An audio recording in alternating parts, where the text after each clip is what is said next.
An ancient Egyptian tomb, the discovery of a lifetime, and a treasure shrouded in danger. When a ghostly pharaoh solicits Phoebe's help to uncover an ancient tomb long forgotten, Phoebe Montgomery embraces the task to reunite the ghost with his wife's spirit. On the insistence of her protective brother, Phoebe hires former Marine Levine. But they aren't the only ones venturing to wake the dead and claim the buried fortune. As danger escalates, they must trust each other if they're to escape the tomb alive. Phoebe's Pharaoh. Silent halls. She found the isolation soothing after a busy day of explaining social and cultural anthropology to museum visitors. Now she was alone with her ancient artifacts, the museum curator, and her relics. Precious artifacts from several Egyptian dynasties lined the walls within the glass cases. There were 2 mummies in intricately decorated coffins and a full granite sarcophagus. The exhibit included pottery, chunks of wall painted with hieroglyphics, fragile pieces of papyrus, and canopic jars from various tombs. Your exhibit was a big hit. Phoebe jumped slightly as a security guard entered the hall. Sorry, Miss Montgomery. I didn't mean to startle you. It's okay, Ray. You're right. The exhibit's been popular with town locals. Phoebe had high school field trips lined up, as well as students from the local university, Penn State.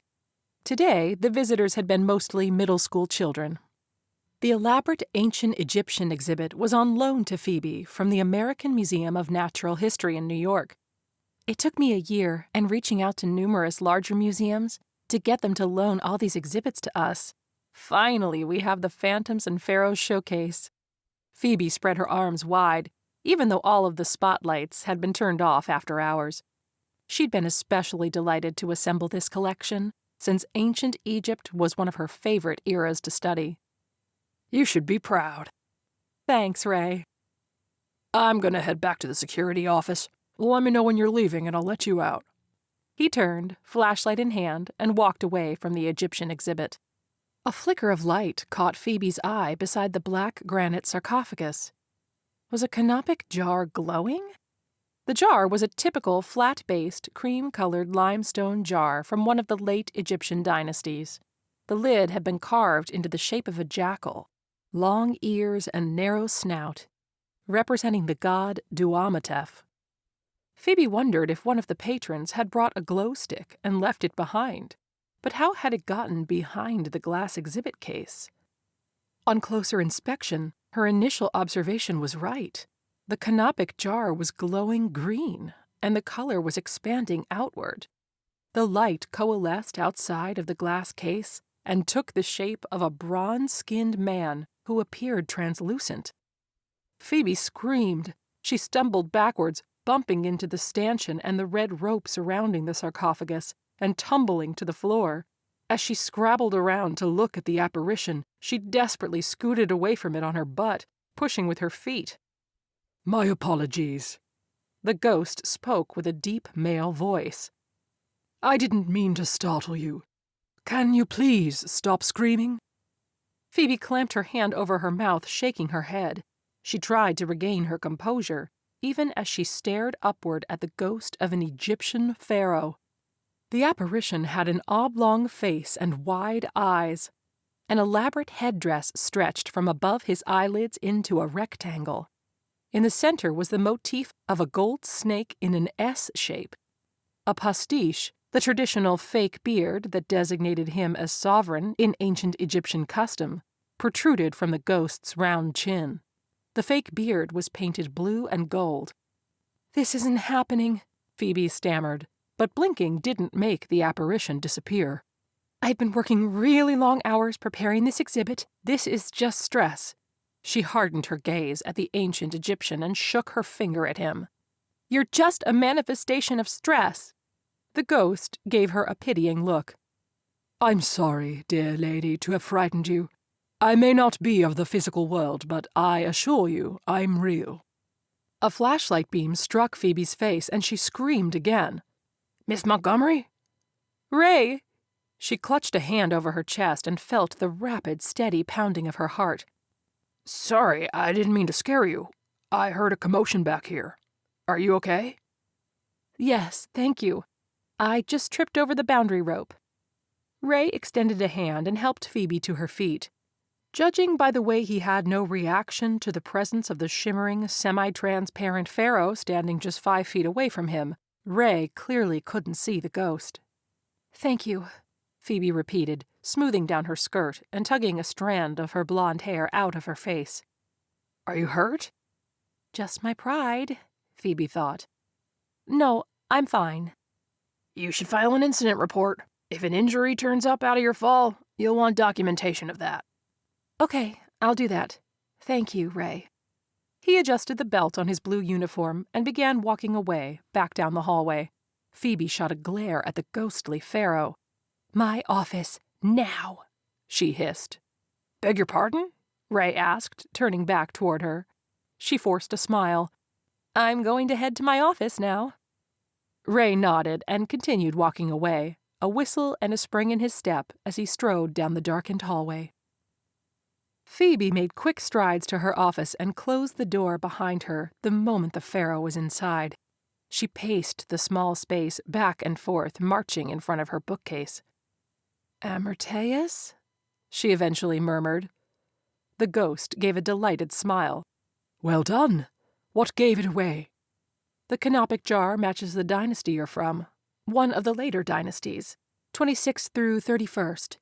I don't recognize you from any ancient artifacts, and you're one of the few pharaohs who never left a monument." Well, when you only rule for 6 years, it's hard to really establish yourself. "So," Phoebe shook out her hands, trying to eliminate the tremors. "How does this work? You need something to move on?" I beg your pardon? "My sister Gigi suffered ghost attacks, or whatever this is. She said spirits needed help moving on. You know you've gone to the wrong sister, right?" Had he, though? Phoebe thought of the hardship Gigi had endured growing up, seeing ghosts in a world in which no one else could. No one had believed Gigi. No one except Phoebe. She'd been the only one to really listen to Gigi and come to understand that her sister was a girl with rational thought on her side. Gigi wasn't a rambling psychotic suffering from hallucinations. Nevertheless, Gigi wanted to be rid of ghosts, and had found medication that had eventually suppressed her ability to see them. After everything Phoebe's sister had been through, Phoebe couldn't dump this spirit off on her, and certainly couldn't go to Gigi for help. Am I the first ghost you've ever seen? "You're my first," Phoebe frowned. "Ghost," she added for clarity. Well, it's an honor. Amarteus gave a flourishing bow. And unless your sister is also an expert in ancient Egypt, I do not believe I've arrived at the wrong sister.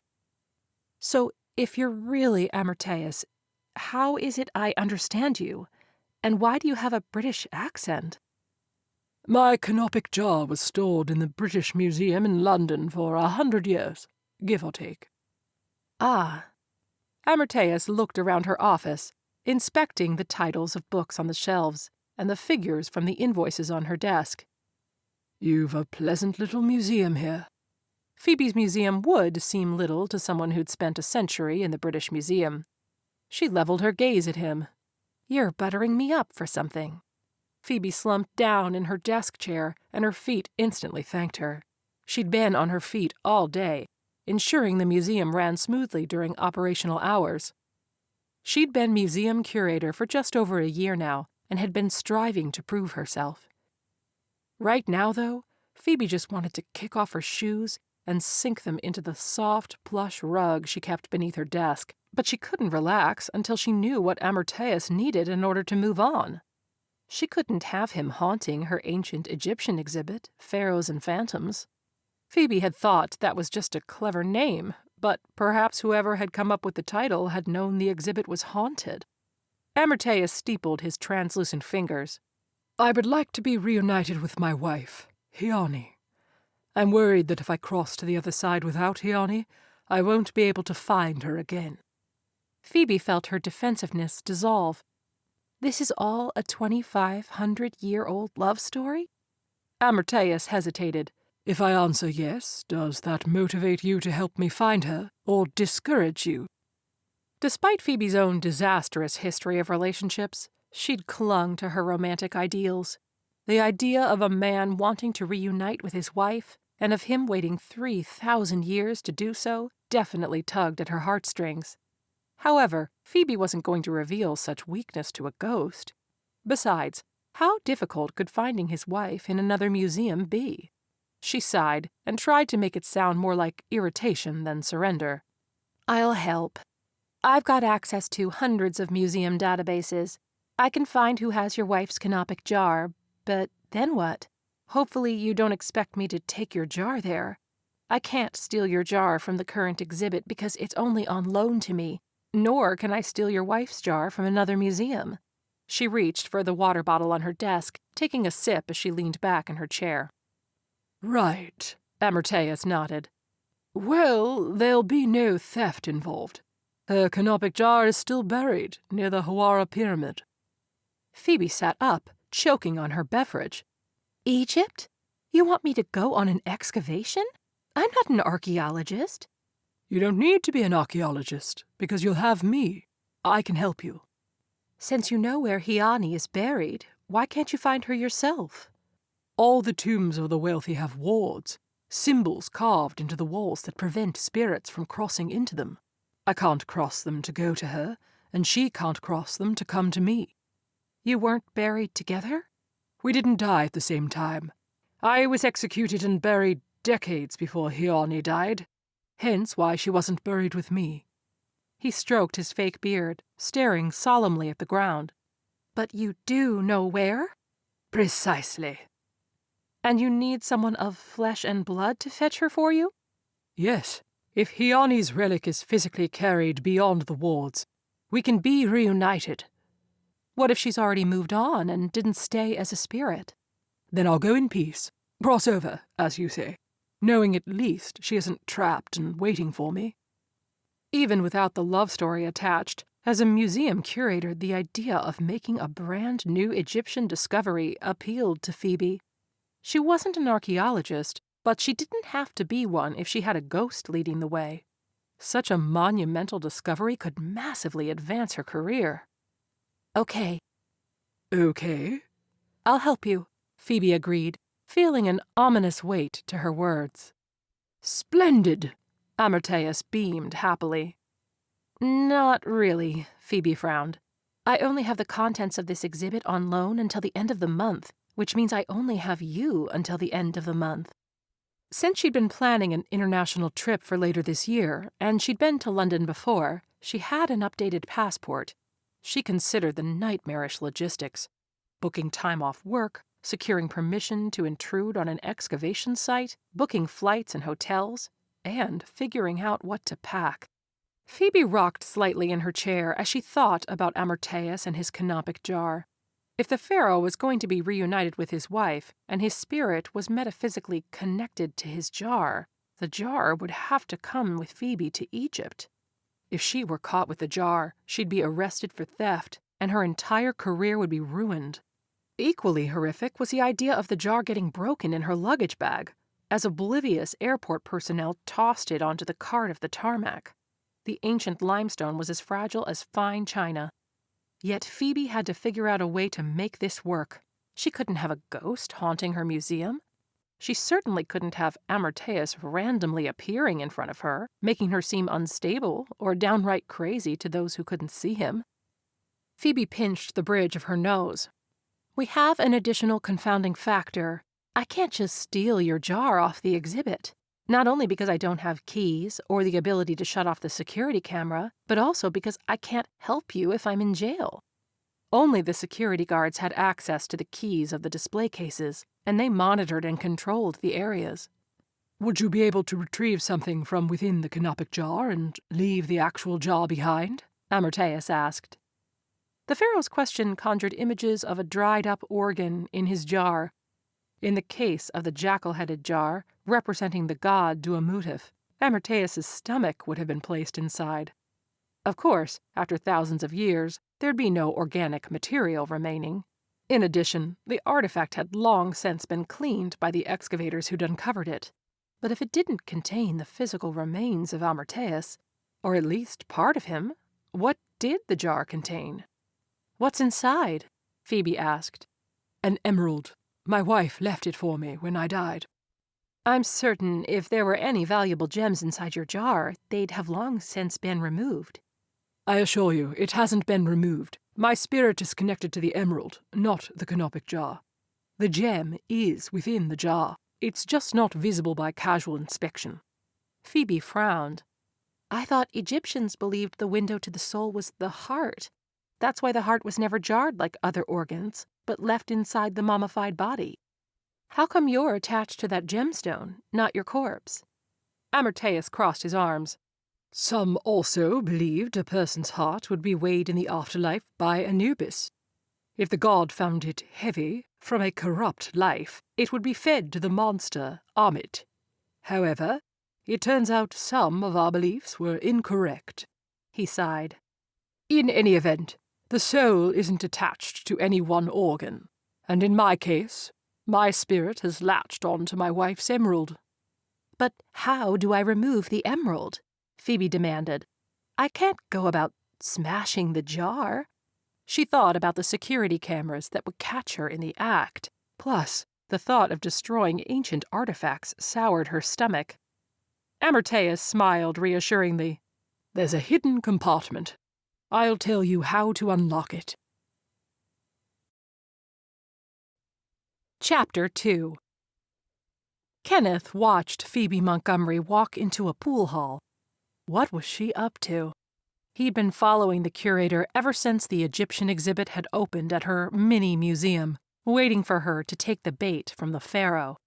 She wouldn't pass up the discovery of a lifetime.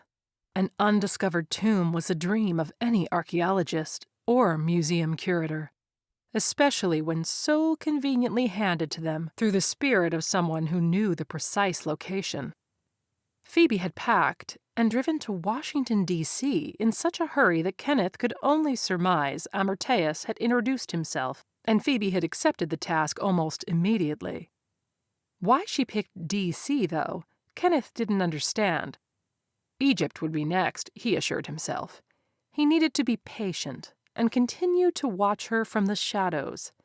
She absolutely couldn't know about his involvement, at least not until after she'd gone to Egypt and discovered the tomb. His timing would need to be impeccable, so that she'd make the discovery, and he would confiscate it from her shortly afterward, forcefully if necessary. This tomb, after all, belonged to him. Amarteus had first revealed himself to Kenneth, so he had a right to claim this tomb for himself, in addition to all the riches it contained. Ozymandias Levine? A woman's voice called his name. Oz didn't look up as he took aim at the cue ball, planning its course along the green felt. Normally, if a woman called his name, he'd be more responsive. But something in this woman's perfect pronunciation, not to mention the use of his full name, had him wondering if she were someone of authority. Police or IRS? If it was an agency even more sinister than that, she wouldn't have announced her presence in the first place. Ozymandias Levine? He made his shot and sunk the 8-ball. His opponent slapped a $20 bill in his hand and walked to the bar. Oz turned to the woman in the pool hall, the only woman in the pool hall. She certainly wasn't police, not with her blonde hair pulled back into a smooth bun, or her stiff posture. She was fit, but with just the right curve at her hips and bust. The stranger's navy pencil skirt and ivory silk blouse had her looking more like a young librarian. I'm Oz, he said. The woman extended a hand. Phoebe Montgomery. I'm the museum curator. Or a museum curator. Oz shook her hand gently, feeling the warmth of it, and watching the way her smile revealed dimples. He swallowed. Crap. This was T.J. Montgomery's little sister? Oz had been checking out her tight body just moments earlier, and now he felt certain he'd violated some sort of friend code. You're early. I thought we were meeting tomorrow, Oz said. I'm always early. Do you have time to discuss the matter now? Her expression remained calm, but the way she twisted her fingers together had him curious as to what would make a museum curator nervous. No wedding ring. Damn. He probably wasn't supposed to notice that either. Not about his friend's little sister. Sure, let's discuss. Oz walked to the bar and ordered a shot of tequila, a smooth Don Julio Blanco. As the bartender poured the drink, Oz walked back to the pool table and began racking the balls. Here? Phoebe looked around, as if the tiny hole-in-the-wall pool hall might be teeming with international spies. Miss Montgomery, nobody here cares about 3,000-year-old Egyptian artifacts. Her shoulders eased slightly. I have first-hand knowledge of the location of an undiscovered tomb. Buried within it are several dozen of Egypt's elite from around the late 300 BC era. Oz handed Phoebe a pool cue. She accepted it, but gave him a puzzled look. If I accept this job, Oz responded, I'm not on the clock yet. So if you want to discuss your artifact, on my night off, no less, we do it over a game of pool. Can you play? I grew up with 4 older brothers, Mr. Levine. There's no competitive game I can't play. Oz. Phoebe. He grinned. He liked Phoebe, and the softness of her name. Like her dimples, the name took the edge off some of her sharper features. She took the cue ball, lined up her shot, and broke the rack. The balls rolled apart in a respectable distribution. This tomb is in Egypt? Oz took aim and pocketed the 6. Yes, a few hours south of Cairo, there's a dig near the Hawara Pyramid. There's a secret, undiscovered chamber, and... Oz picked the tequila shot off the bar and handed it to her. Phoebe downed the shot, handed the empty glass back to him, and, without missing a beat, resumed talking. And I'm hoping corpses and buried riches will be there as well. Not the Valley of Kings? I thought all things from ancient Egypt were there. The Valley of Kings is a royal burial ground. There are many other tombs all over Egypt. The tomb I'm looking for came after most of the well-known Egyptian pharaohs were already buried in the Valley of Kings. Oz lined up to take his next shot, listening to her talk excitedly about what she hoped to find in Egypt. He didn't mind her intellectual chatter, but he hoped the tequila would help this woman relax. He shot 2 more solid balls before missing the 3rd shot. While Phoebe leaned over the table, she stopped talking so she could concentrate. Oz watched her legs stretch all the way up to the curve of her backside.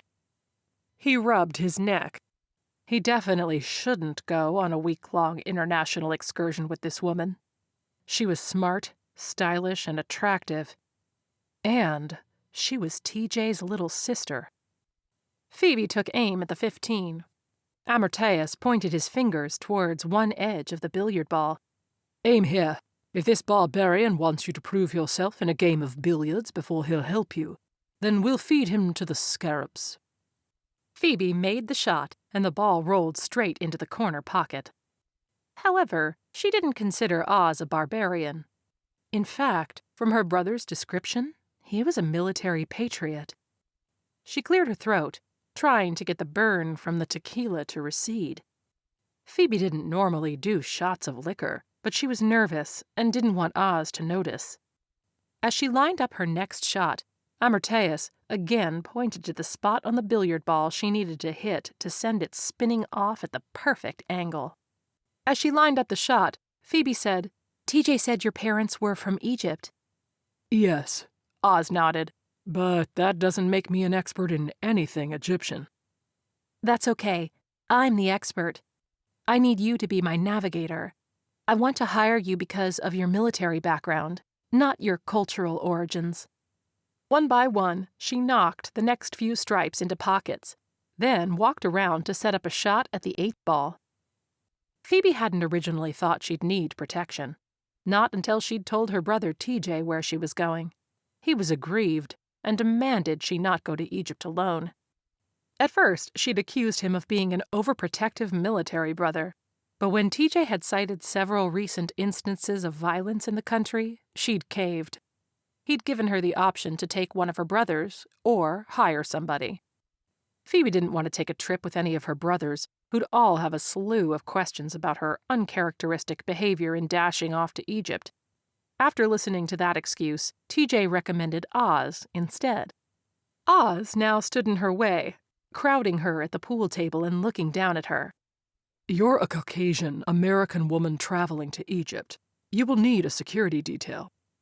She looked at Oz's large hands, wrapped around the pool cue, and then she followed them up to his muscular biceps, protruding from his t-shirt.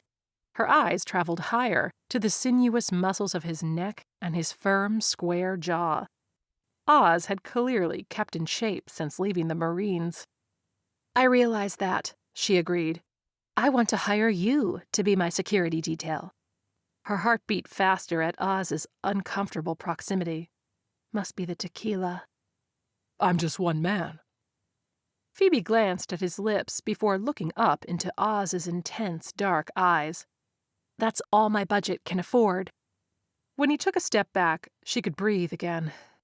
Phoebe turned and shot the 8-ball. You didn't call the pocket, Oz said. "We weren't playing for anything." Weren't we? She narrowed her eyes at him. Were they playing to see if he'd agree to go with her to Egypt? Phoebe wasn't quite so desperate that she needed to rely on such a juvenile decision process. Except, she suspected the game was less about winning or losing, and more about Oz gauging whether or not he wanted to take the job. Was he assessing if he thought he could work with her? Was he interviewing her, rather than her interviewing him? "We'll play again," Phoebe said. She went to the bar and ordered another shot. She paid for it and knocked down the drink with the cool efficiency with which she downed the billiard balls. The first shot of tequila had been to take the edge off how tense she'd felt since seeing the ghost of a pharaoh. The second was to dull this zinging attraction she felt towards a man she knew very little about. "No cheating this time," Phoebe told Amarteus in a hushed whisper. The pharaoh rolled his eyes. You weren't cheating. You were merely using all of the resources at your disposal. He flickered away, to hover in one corner. Oz watched Phoebe break the rack, imagining what it would be like to spend a week with her. She tried to mask her nervousness, but something clearly had TJ's little sister on edge. Couldn't be him. Maybe she was simply overly stimulated at the prospect of a valuable find.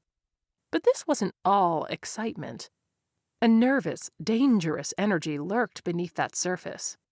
2 shots into the game, Phoebe fumbled the cue, but still made a sloppy shot of the 3-ball into the corner pocket.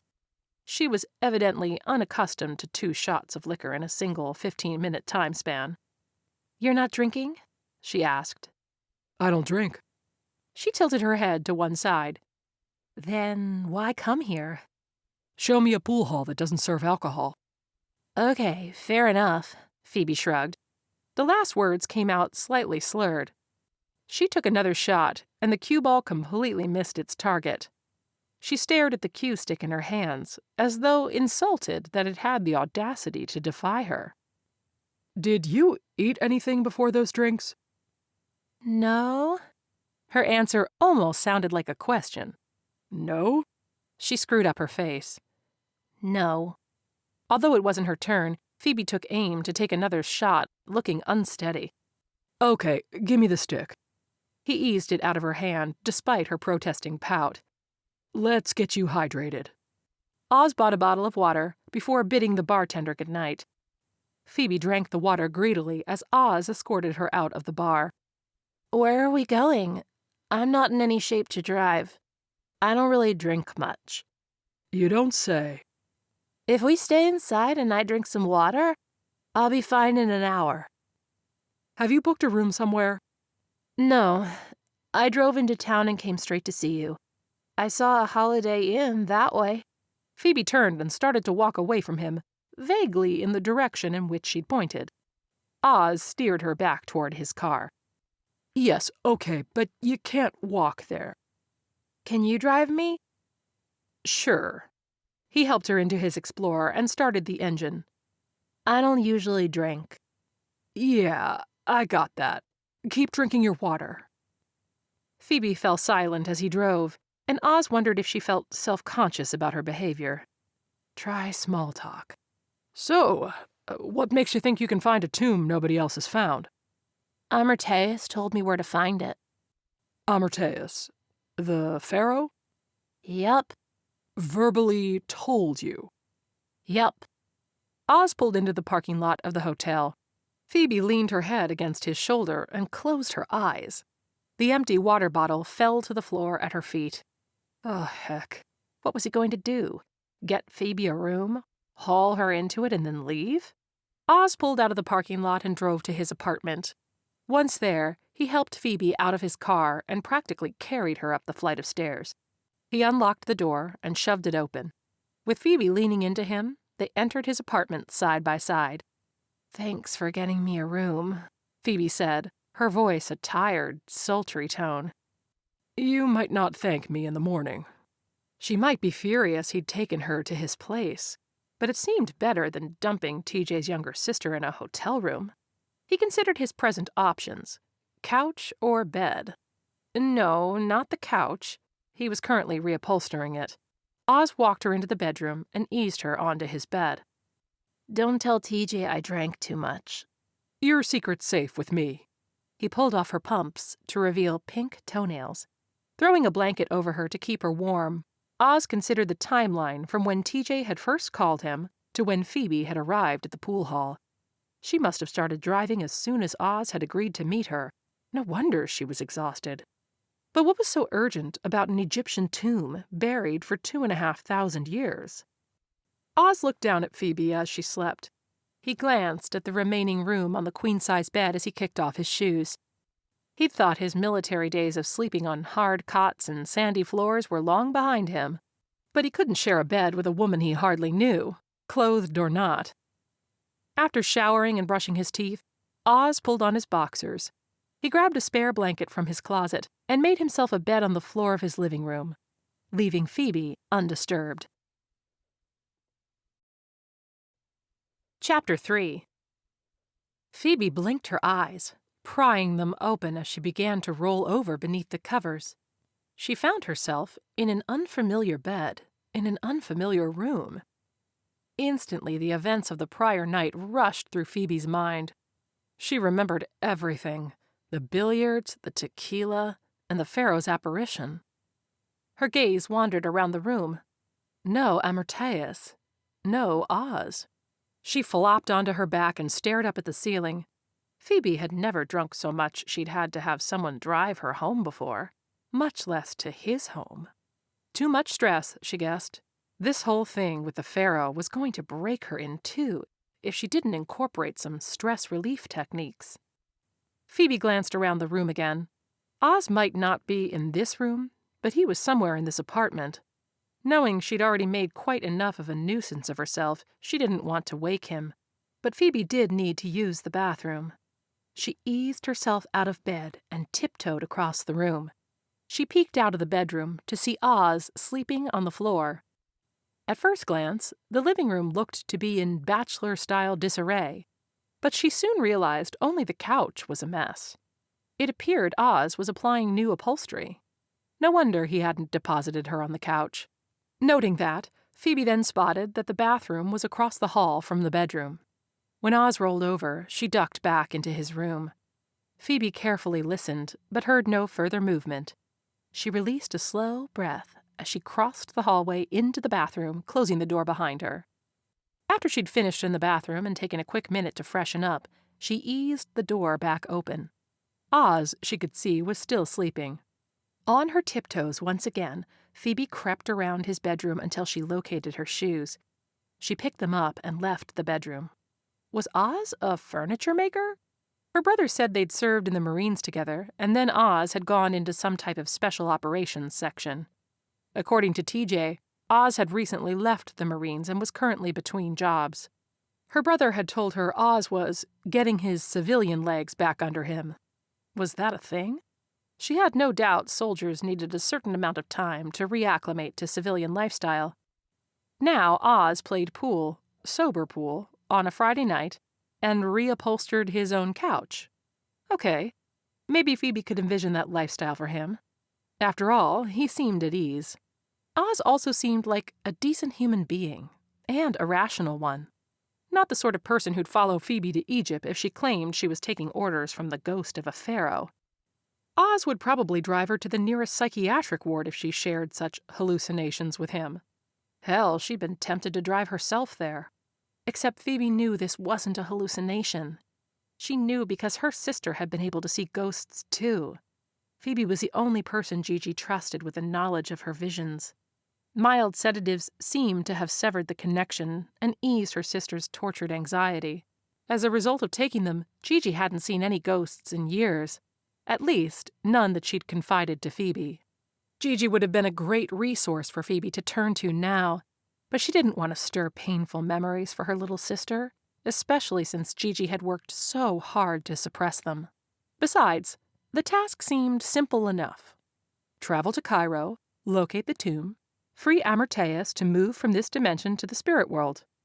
Then Phoebe could finally be rid of the spirit, and not suffer nervous breakdowns the way Gigi had. Between paying for the trip and paying for an additional traveler, however, Phoebe suspected she'd have to use the money she'd been saving for her first real vacation. She wasn't talking about the brief weekend beach trips she'd taken during college, but a week-long trip to Europe. Perhaps to Paris or Rome or Alsace. Now she'd have to start saving from scratch again. Phoebe spotted her purse on the counter. Beside it lay her phone, which was plugged into a charger she could only assume belonged to Oz. She was impressed. Only a really decent man would think to charge a woman's phone for her. Now what? She couldn't walk back to her car. She wasn't even sure where that was from here. Instead, Phoebe picked up her phone, selected an app, and began typing. Since she wasn't going to be able to sneak away from Oz's apartment, like a kid sneaking out of the house, she'd have to own up to her sophomoric behavior last night. Phoebe found the nearest coffee shop using the map on her phone. It was 1/4 of a mile away. She could walk there, pick up coffee for the both of them, and return like a mature adult who hadn't excessively consumed tequila last night. Oz heard his apartment door close. He sat up and scrubbed his hands over his face. Where was Phoebe going? And on foot? He threw off the covers, walked to the bathroom, and cleaned up. He'd only been pretending to be asleep for part of this time. He'd detected Phoebe stealthily moving around his bedroom, the same way a woman does when she slinks away after a one-night stand. She was obviously embarrassed to have woken up in his bed. Since Phoebe had been trying so hard not to wake him, Oz had opted to pretend to continue sleeping so as not to disappoint her. Still, he found the conceit amusing. Did Phoebe honestly think she could covertly sneak out of the room of a Marine? Former Marine, Oz. At that thought, his right shoulder began to ache. He ran through a series of stretches and exercises he'd learned during physical therapy. Oz needed to remember he was a civilian now, and he needed to find a job. That thought had him wanting to check his email. He'd been waiting to hear back from a place he'd applied to 10 days ago. Typically, Oz only checked his email 2 or 3 times a day, but today was Saturday. Cool your gears. There wouldn't be any news for at least 2 days. If he got the job, and if they notified him on Monday, it would probably still be a few weeks before they wanted an interview, background checks and all. So that meant he almost certainly had a week to join Phoebe in Egypt should he decide to do so. Or rather, if she still wanted him, since she'd snuck out in a manner suggesting she might not be back. Phoebe could have gone outside and caught a rideshare, which might mean he'd never see her again. Oz dismissed the thought. She'd clearly been too keen on hiring him yesterday to back out because of a simple mishap, for which he certainly didn't judge her. He thought once again about the nervous intertwining of her long, delicate fingers. Phoebe clearly needed to go to Egypt, but something about the trip, or the prospect of the find, had her both excited and afraid. Why would a trip to a tomb be dangerous? Did she want a former military man to escort her because she feared being in a foreign country? Or was it something else? When TJ had first called Oz, he'd explained that he'd coerced his sister into recruiting a companion for safety. TJ had picked Oz because he'd felt him trustworthy, not because he'd imagined Phoebe needed Oz's military skill set. Yet Phoebe had acted in a nervous manner, suggesting she thought she might need actual protection.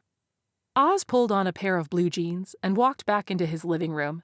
He could work on his couch until Phoebe called, and she would call. For a start, she wouldn't make it more than a mile walking in those shoes. Oz's phone rang. He fetched the phone from his nightstand. It was the other Montgomery, TJ. Montgomery, what can I do for you? Hey, Ozzy. You're probably meeting with my sister today, and I appreciate you taking the time. I just wanted to warn you that she can be a little uptight. I met her. Already? She arrived last night. She told me over a game of pool what she's looking for. Last night? That's gotta be some type of record travel time. I guess you can't keep a museum curator from the prospect of finding ancient artifacts. You two played billiards? TJ's tone sounded baffled rather than overprotective. Yeah, she beat me. True to his promise, Oz wouldn't mention Phoebe's drinking. Are you gonna take the job? We've got more to discuss. She's there with you now? Oz bit his lip, feeling a bit mischievous. She spent the night last night. What? Oz kept himself from outright laughing at his friend, but his misleading statement also confirmed Oz's suspicion that he should keep his hands off Montgomery's sister. Okay, relax, Marine. Nothing happened. She got in late and needed somewhere to crash. If you take this job, it does not include cozying up to my little sister. Pipe down. If I take this job, it'll be to repay you. Why is she single anyway? Probably because she's more interested in mummies than men. Oz chuckled. I don't know, TJ continued. I think she was serious about some older man a while back, but he cheated on her or something. She talks to our sister about these things, not me. Noted. Thanks for meeting with her. She seems to think this is important and time-sensitive. How that's possible, with something that's been underground for nearly 3 millennia, is a mystery to me. I'll look after her. Thanks, Ozzy. Hey, how's the job search going? Going well. I'm trying to get a cryptology position. Huh. Huh, what? Well, it sounds cool. It just doesn't sound like you. I don't picture you working a desk job, but then again, when we first met, neither of us were desk jockeys. TJ knew that after their military careers had split on different paths, Oz had gone on to join the MARSOC Special Operations Unit of the Marines. Oz had traveled extensively with the job, performing special reconnaissance, foreign internal defense, and counterterrorism operations. Well, when a bullet to the shoulder incapacitates your ability to raise an M16, it's time for a desk job. Don't ever stop reminding yourself you're a hero. And you're lucky to be alive. Since Oz had been on a covert operation at the time, TJ had no idea about the nature of the mission in which Oz had been injured. But he was right about the lucky to be alive thing. Alive and functional. Oz thought of a fragment of the MARSOC Critical Skills Operator Creed. I will never quit. I will never surrender. I will never fail. Unless I get injured, then I'm honorably discharged and left making a career change.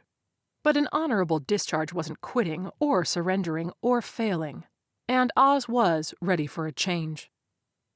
Anyway, good luck with your new job, TJ added. And thanks again for looking after my sister. Consider us even for Tajikistan. Thanks. The fresh air felt good on Phoebe's face as she walked along the sidewalk toward the coffee shop. Amarteus appeared beside her. Do you think Officer Levine will take the job? Phoebe gasped, startled. She wasn't sure if she'd ever acclimate to having a ghost appear on a whim beside her. Hopefully, if this trip to Egypt worked out, she wouldn't have to. Then she focused on Amarteus's words. Officer? Had Oz been an officer in the Marine Corps? She hadn't gotten many robust details about him from her brother. TJ had told her Oz and he had been in the Marines together, and that Oz owed him one. Maybe we can work on a system in which you dissolve into sight slowly. If I keep jumping out of my skin every time you appear, Oz is going to think I'm crazy. He must already think that. Anyway, no, he's not agreed yet. Offer him more money. I'm not a pharaoh with access to unlimited gold and riches. You will be. Amarteus grinned. Whatever we find in Egypt will belong to the Egyptian government. I'm not a grave robber. If you're not doing it for the money, why do it? You need to move on, for one. I can't have you hovering around me for the rest of my life. For two, you want to be reunited with your wife, and who can say no to that? And lastly, this will be a great archaeological find. A little publicity might put my humble museum on the map. Ah, notoriety, yes. Did you know the Sphinx of my successor, Nefertiti's I, is in the Louvre Museum? I did know that. Know it all? He waved an annoyed hand at her. What's your rush about making your way to your wife's tomb? You've made this entire thing seem very urgent, and it's escalating my anxiety. If you don't find it before you have to return the exhibit, I'll have to wait until my exhibit lands with another medium. Phoebe nodded as she walked along the sidewalk. I have your emerald now. I can keep it longer, even if the exhibit goes back. Nobody else knows about it. And, Amarteus continued, someone else is after the tomb and the fortune it contains. A rather dubious gentleman once tried to goad the location out of me a few years ago. He oozed with greed. I didn't trust him. What does it matter to you who finds it, as long as it's found? I'd like a person with a certain moral caliber to partake in the discovery. One careless, selfish move, and I might never see my wife again. Okay, but that still doesn't explain the urgency. This dubious character doesn't have you, so he can't find the tomb, right? Right. Amarteus's agreement came out in a disgruntled tone. And yet, something feels urgent about it. A sixth sense? Phoebe teased. An angst. Well, stop transferring your angst onto me. I have enough on my own plate, what with seeing a ghost and orchestrating an archaeological find. She reached for the door handle of the coffee shop. Now shoo, so I'm not seen talking to myself. Amarteus vanished. Oz set his phone down and walked into his kitchen to fix a pot of coffee. Knock, knock. Phoebe suddenly walked back in through the front door to his apartment, carrying 2 cups of coffee and a paper bag. She bumped the door shut with her hip. Oz stared at her for a moment, mesmerized by the motion of Phoebe's waist. When his eyes met hers, he could tell she was staring at him the same way he'd been staring at her. I brought... She blinked several times. I brought coffee and bagels. Coffee and bagels. She cleared her throat as she handed Oz one of the coffees, and then looked sharply away, seemingly to avoid eye contact. Still looking away, Phoebe set the bag with the bagels down on the counter. I didn't know how you like your coffee, so it's black, but there's cream and sugar in the bag. Black is perfect. Phoebe pulled the lid off her cup, blew on the steam, and took a sip. Do you want to talk more about the job? He asked. Yes. She turned towards him with flushed cheeks. Can you put a shirt on? Oz looked down. Oh, right, sure. He walked into his bedroom and pulled on a t-shirt. Into mummies more than men, TJ? My ass. But as he dressed, Oz wondered what would make Phoebe so flustered by the absence of his shirt. Oz thought about Montgomery's comment about the man who'd cheated on her. TJ said it had happened years ago. Had she not been with anyone else since then? Surely she wouldn't let one jerk deter her from all future relationships. In any case, none of that was Oz's business. He needed to learn more about what the trip to Egypt entailed. As Oz walked back into the living room and towards his coffee, he opened his arms wide. I'm decent. You want to tell me about Egypt now? He leaned on the kitchen counter, sipping his coffee. There was once a pharaoh who ruled for 5 years, back in the 28th dynasty. Phoebe hesitated as if interrupted. 5.5 years, sorry. His name was Amarteus of Sais. He's not well known and didn't leave any monuments. There is a tomb with treasure in it, which is related to him tangentially. What makes you think you can find this tomb, when thousands of archaeologists have combed Egypt for relics for hundreds of years? Phoebe bristled. No offense intended, but you seem very eager, like a woman with a secret password to a secret club. I've been studying the Demotic Chronicles and... Demonic? That sounds ominous. Demotic. It's Egyptian text chronicling the 28th, 29th, and 30th dynasties. Only 3? 3 important ones. 3 during the independence interval. Independence from whom? The Persians. Do you know any Egyptian history? I was born and raised in New Jersey. But your parents Fled during the Revolution of 1952. Their parents were sympathizers to King Pharaoh and wealthy landowners. They took their wealth, left their land, and never went home. Modern Egypt, I know. Ancient Egypt, I don't. Phoebe smiled. Then we're a perfect fit. I know ancient Egypt, but not modern Egypt. Her words, perfect fit, had Oz thinking of their proximity while he'd considered sleeping beside her on the bed last night, and the way she'd leaned over the pool table. Were they a perfect fit? Oz shook his head. He'd never find out, because he'd never make a move on TJ's little sister. So, don't you need some type of government permission to go exploring in another country? Already arranged. I've got a colleague from the University of Alabama. She's cleared me to join their group. The UAB archaeologists are part of the team who discovered over 800 tombs in Lisht in 2018. It was an enormous find. Lisht? It's a village south of Cairo, where the Middle Kingdom's royal and elite were buried. Oz nodded. I know the geography. Is that where Amarteus's tomb is? No, the Lisht part was just to impress you. That an archaeologist friend of mine was part of the discovery of the century. But I can see you're less than silenced with awe and fascinated wonder. No, it's very impressive. Don't be discouraged by my contemplation. I just like to see logic and patterns and everything. Okay, so I have information about where I might find an undiscovered treasure. So logically, I want to make the historic find. But you're not an archaeologist. I'm not. So why not let your colleague know where to find it? Why travel all the way to Egypt if a team is already there? You don't strike me as an Indiana Jones, fortune and glory type. Phoebe glanced in the direction of his living room, as if someone was standing there, before she looked back and gave a sheepish grin. Because it belongs in a museum? Oz released a hearty laugh.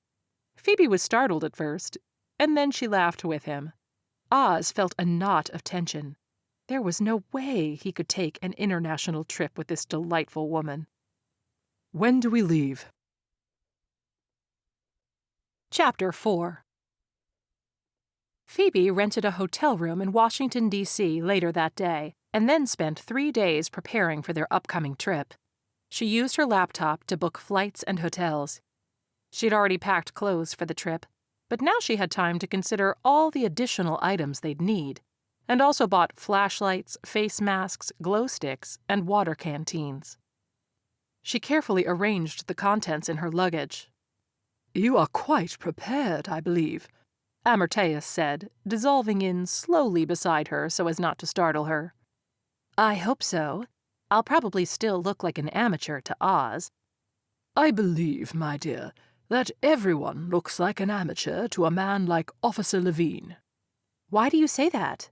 And you keep calling him officer. Was he an officer in the Marines? He was in the Marines' Special Operations Unit. I liken him to the Medjai from ancient Egypt. Phoebe stopped packing and stared at the ghost. An elite paramilitary force with combat skills and espionage training? Yes, Mr. Levine was more like that. Phoebe felt her mouth go dry. Oz was inordinately overqualified for the role she'd hired him for. This trip must seem like child's play to a man like him. Yes, he was quite proficient. Amarteus nodded. In Mr. Levine's case, there was this one instance in the Czech Republic. Don't tell me about that. It's probably a government secret even he can't talk about. How do you know about that anyway? Ghosts can glean bits and pieces of people's past, and occasionally their future. But he's retired. Honorably discharged, following an injury. Special operations. Phoebe resumed packing. Why would someone of Oz's caliber take up Phoebe's humble offer to be hired muscle and travel with her to Egypt? Her brother must have cashed in a big favor. Did TJ know about Oz's career in special operations? Have you gleaned pieces of my past? Phoebe partially closed the bathroom door and changed into her pajamas beyond the eyes of Amarteus. Fragments, a happy childhood, the usual sibling rivalry, supportive parents. Mr. Levine, on the other hand. No. If there's something in his past he wants to share with me, that's his decision. You telling me about him is like spying. Phoebe crawled into bed. Amarteus stood near the window. Well, he's an honorable man. Perhaps the challenges of his formative years made him into the man he is today. Phoebe fluffed her pillow before lying on her back and staring up at the ceiling. Tell me about your wife. Her name was Hiani. It means daughter of the Nile. She had long black hair, about the length of yours. Her eyes were large and brown and positively radiant when she smiled. She loved the lotus flower, watching raindrops dance on the river's surface, and the smell of fresh papyrus. How did you meet? Oh, it was all prearranged back then. Marriage was a business, and rational parents made the arrangements. We didn't have elaborate ceremonies. I see the benefit to both love-driven relationships and business relationships. But people can learn to love, especially when parents choose someone of similar class and interests. Sounds sterile. Amarteus laughed. Ah, and what is it that modern-day suitors do, Don't they get on the internet? Use services programmed to find compatible partners by means of shared interests, hobbies, and careers? Is that so different? Is that any less sterile? Phoebe chuckled. Okay, point taken. Who knew a 3,000-year-old pharaoh would have the insight to identify similarities in human culture that spanned millennia? What about you and Mr. Levine? Oh, no. We were talking about you and Hiani. Don't turn this on me. You two seem compatible, and there's chemistry. Amarteus's voice trailed. There is? Dang. Amarteus had baited her into talking about Oz. Never mind, we're not discussing this. I need sleep. Phoebe reached over and turned out the light. Good night, Miss Montgomery. Oz clipped his seatbelt as he sat beside Phoebe on the plane. He'd been amazed to learn she'd driven to D.C. almost fully packed for an international trip.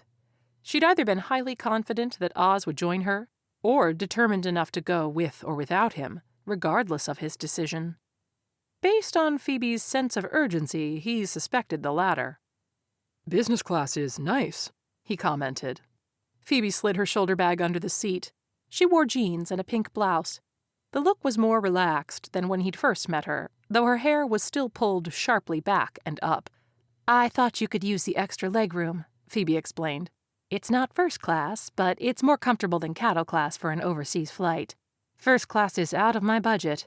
Otherwise, I'd have shown my gratitude with a fully reclining chair. I've taken numerous international flights in worse than cattle class, as you call it. So this is a nice step up. Consider your gratitude expressed. Travel trips? For business or pleasure? Business. TJ said you retired from the Marines. Must be good to have the stress of that behind you. Bittersweet. Sometimes I miss it. What are your plans now that you're done? Aside from reupholstering your furniture and taking impromptu civilian security details. She crossed her legs. Oz rubbed his hands on his blue jeans. He had a plan, but he needed to get the position he'd applied for first. I'm applying for a cryptography position. Oh, very cool. What type of training does that involve? I have a master's degree in cybersecurity. Sounds intense. No more intense than an undergraduate history and art dual major, followed by a doctorate in museum studies. Oh, you've looked me up. Well, you should know that my family accused me of being a professional student at one point. I wouldn't travel with anyone I hadn't researched. And you finished all of those degrees in a condensed time, so don't discredit yourself, or let your family do so. Well, it's no special operations. Oz cocked his head to one side. TJ tell you that? A flicker of concern crossed her face before Phoebe forced a smile. I have my sources. TJ might have known Oz was special operations, but he was unlikely to share that information with anyone. Oz had never explicitly told TJ what role he'd moved on to after they served their first 3 years together. If TJ wasn't her source, who was? Oz watched the gentle bob of Phoebe's throat as she pulled out a magazine to browse. She'd clearly realized she'd divulged knowledge she wasn't supposed to have. Oz would find out who Phoebe's source was. Not on a plane full of people, but soon. Phoebe walked beside Oz as they stretched their legs. The flight from Dulles to Abu Dhabi had been just over 15 hours. She took the plastic lid off the top of her coffee and slowly sipped the warm liquid, feeling its revitalizing power.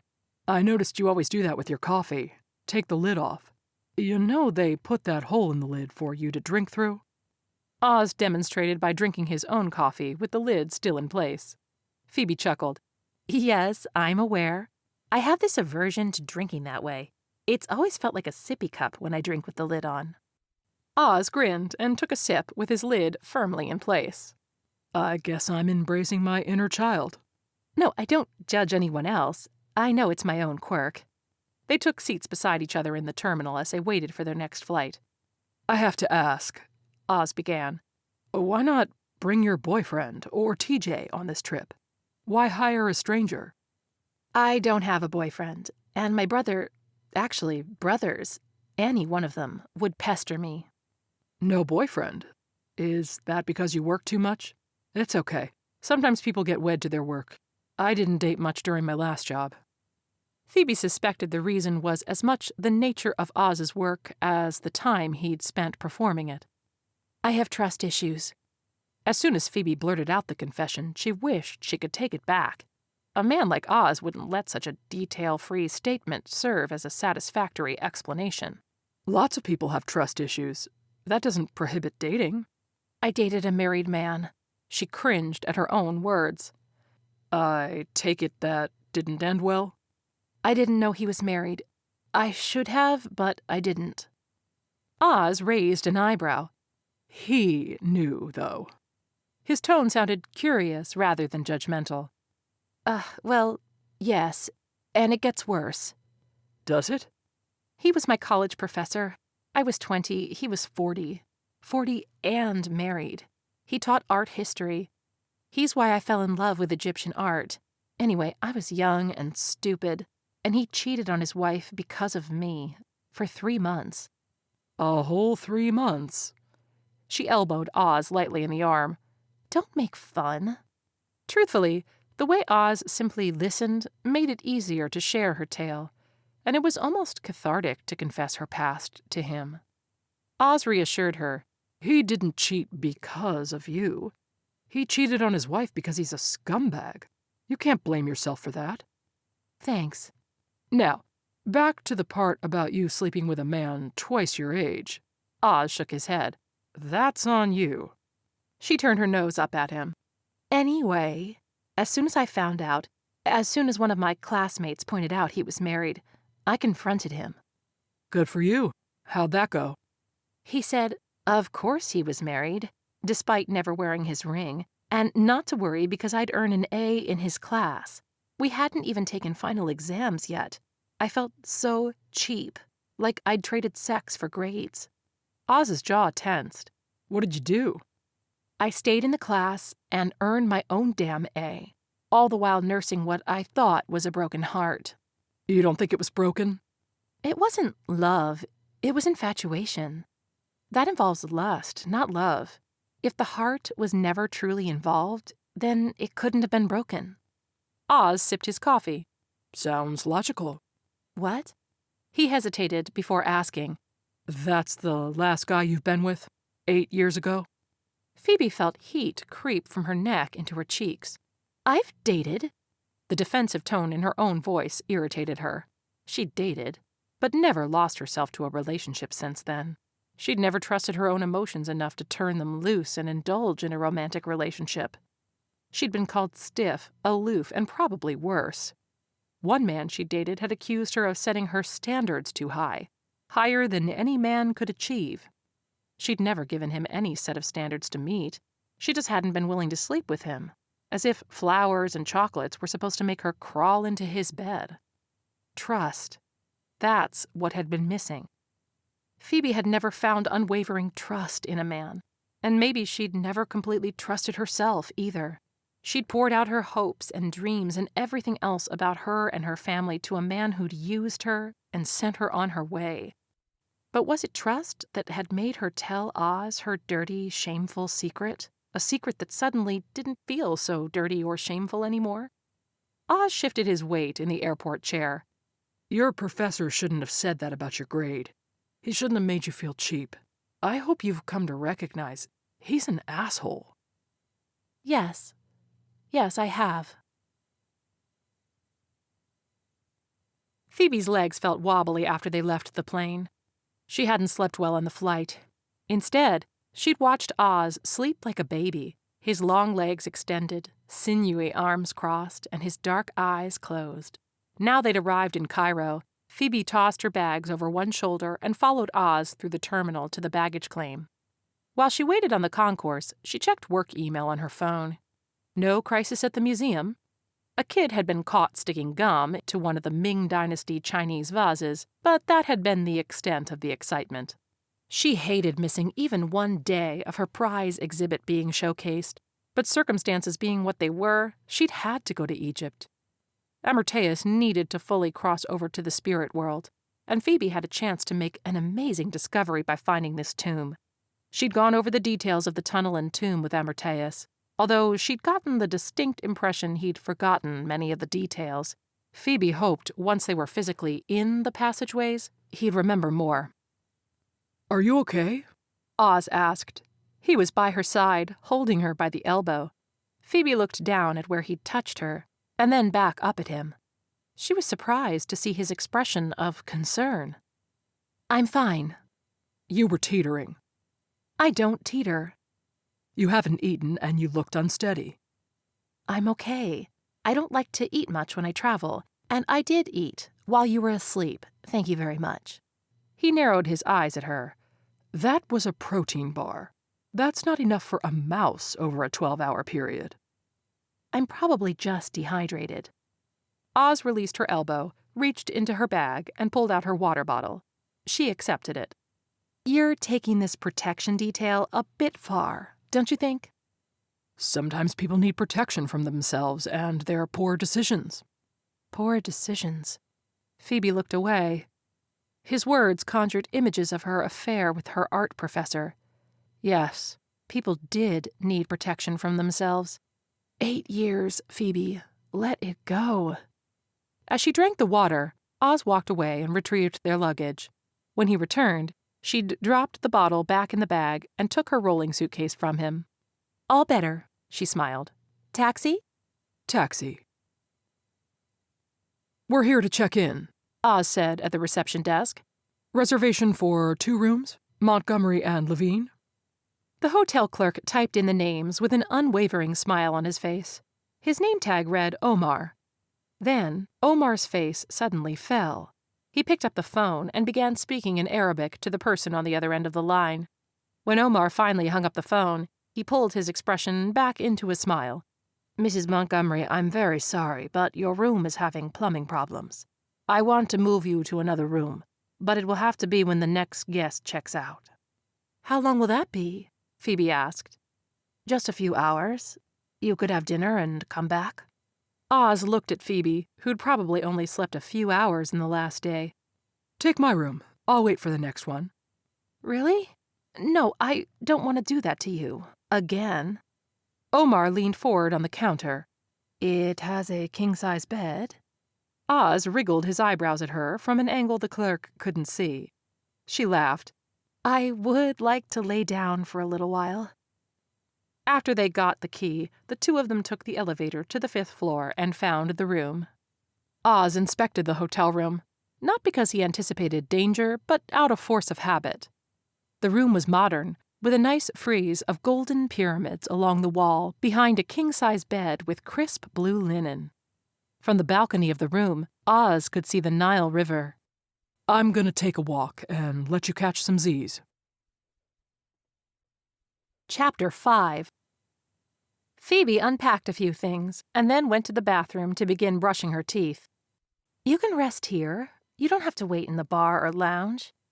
Oz was inspecting the room so thoroughly, she imagined even a cockroach couldn't escape his sharp eyes. Was he worried about security at the hotel? She'd hired Oz more for protection detail traveling around Egypt. She wasn't expecting any danger at the hotel. In fact, only her museum staff, TJ, and her archaeologist friend knew she'd even come to Egypt in the first place. I'll let you rest, Oz said. "I'm a heavy sleeper, excluding planes." Oz plucked his backpack off the floor and left the room. Phoebe sighed. Once again, she'd invaded his space. Ah, Egypt. Amarteus appeared, and Phoebe nearly jumped out of her skin. He'd been pleasantly not lurking about for the last several days while they traveled to Egypt, but now, apparently, the Pharaoh was back. He took a deep breath. What does it smell like? She grinned mischievously as her voice turned wistful. "Like roasted duck with a side of garlic-smothered lentils and bread infused with honey and dates. Like the fresh water of the Nile has suffused the air after a heavy rain. Like the blooming of a garden rich with mandrakes, jasmine, and roses." Really? "No, it smells like a hotel room." Amarteus chuckled. Phoebe crawled under the covers and closed her eyes. "Good night, Amarteus." Good night, Miss Montgomery. Phoebe held her flashlight high as she looked around the chamber. The walls were rustic, made from clay covered in vibrantly painted hieroglyphics. A vulture for A, a hand for D, a ripple of water for N. A conglomeration of symbols formed the words day and night, above a drawing of the sun god, Ra. The air in the tomb was dry, and Phoebe blinked through a gritty sensation in her eyes. In the center of the room, a black stone sarcophagus rested. Phoebe walked closer to inspect the carvings. An ankh was carved into the stone, representing the key to the gates of death and what lay beyond. When Phoebe was a foot away from the sarcophagus, she stepped on something more rigid than the layer of sand on the stone flooring. It sunk into the ground beneath her weight. Phoebe looked down at what appeared to be a pressure-sensitive brick the size of a man's fist. A bone-chilling grinding noise suddenly reverberated throughout the chamber. As she watched, astonished, the stone sarcophagus began lowering into the ground. The walls all around Phoebe began to shake. She took a step away from the descending sarcophagus when someone shoved her roughly from behind. Phoebe stumbled forward and fell into the sarcophagus. She landed on her side with a thud. She tried desperately to scramble to her feet, but the sand had begun rapidly filling the space around her and over her. Phoebe thrashed wildly, the light of her flashlight swirling like a strobe light. When the sand covered the flashlight, the coffin went dark. Phoebe screamed. Large, warm arms wrapped around her. Shh, Phoebe, it's okay. You had a bad dream. Phoebe stilled her thrashing, her heart thudding like it would beat right out of her chest at any moment. You're okay, Oz said in a soothing voice. The warmth of his embrace calmed her until, at last, Phoebe's breathing slowed to normal. Faint morning light streamed in through the window. As Phoebe woke up, she recognized the hotel room.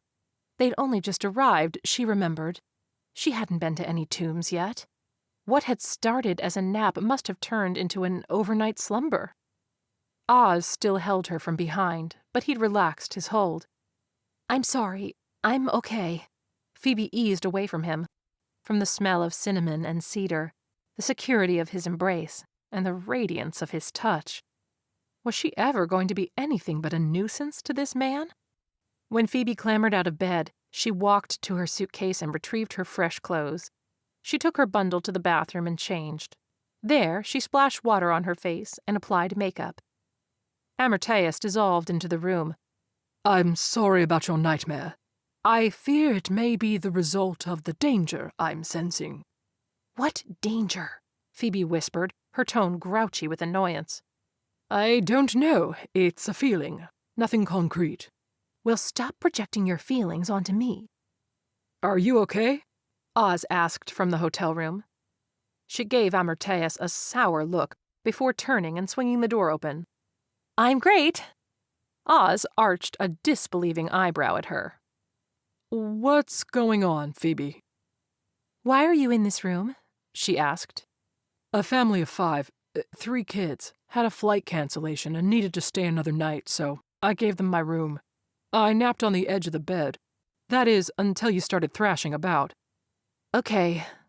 Phoebe smoothed down her pants and walked toward her suitcase to grab her brown boots. Oz stood up, wearing a t-shirt and blue jeans. Phoebe? Are you ready to start? Maybe grab a bite to eat first? This is an all-expenses-paid trip for you. Phoebe. She swallowed at the directness of his tone and the intensity of his stare. I'm not going anywhere until you tell me what's going on. Oz's voice was quiet and non-threatening, but firm. I had a bad dream. I fell into a sarcophagus, and I was being buried alive. She picked up a long boot and fidgeted with the zipper. When Oz stepped closer to her, Phoebe backed up against the wall, clutching her boot. She looked down at his blue jeans, and then up toward his gray cotton shirt and the sinewy muscles of his arms. He was fit and cut, like a kickboxer, but not bulky. What aren't you telling me, Phoebe? She looked at him and swallowed. What do you mean? Oz placed his hands on either side of her against the wall. She could smell him again, like when he'd held her in bed. This close, she could see the flecks of gold in his brown eyes. You're hiding something, Phoebe. I want to know what it is. Why did he keep using her name? Was that some type of Marine Corps Special Operations intimidation or interrogation technique? She couldn't think with him so close. Stop, you're frightening me. You're not frightened. I'm not? I'm not going to kiss you, Phoebe. You're not? Was that disappointment or relief in her voice? She couldn't tell. You haven't earned my trust. I'm not intimate with people I don't trust. Oz pressed himself closer to her. Phoebe looked at his lips, then back into his face. You won't trust me even if I do tell you the truth. By the time she'd finished spilling the news that she'd been conversing with a ghost this whole time, Oz would be on the first plane back to the States. His level gaze remained unrelenting. Phoebe? Phoebe deflated and looked at the ground. The reason I know you worked for a special operations branch of the Marines is because Amarteus told me. Amarteus? Oz leaned back from her. The dead Pharaoh? Yes, I can see his ghost. Oz retreated a step, his lips curled in a slight smile. Well, I didn't see that coming. I thought you were going to tell me you had bad debt or had committed a white-collar crime or something. She shook her head, hugging her boot to her chest. No. How long have you been seeing ghosts? Just ghost, singular. My sister, though, she's seen them all her life. Phoebe watched Oz. He looked contemplative rather than skeptical. Surely any moment he'd make a move to pack his bags. And Amarteus is your secret in on how you're going to find this tomb? Yes. He wants to find the tomb his wife was buried in and join her in the afterlife. Afterlife? Phoebe wondered, is that what was next? You're doing this for a relationship? Phoebe rolled one shoulder. If Amarteus moves on, I won't have to be haunted by him anymore. And a discovery this big would be amazing for my museum. Oz tilted his head to one side, with a look that suggested he doubted her words again. He's linked to something, right? Aren't ghosts usually linked to a person or object? All you need to do is get rid of the object. Phoebe remembered Gigi telling her something similar, but that didn't apply to all ghosts. Besides, the thought of refusing to help Amarteus seemed cruel. I guess I could have done that. How do you know about ghosts? Oz sat at the end of the bed. My team and I were behind enemy lines in Afghanistan, and we were pinned down. One of our team, we actually called him Ghost. led us through 10 miles of enemy territory, all while navigating unseen by the insurgents.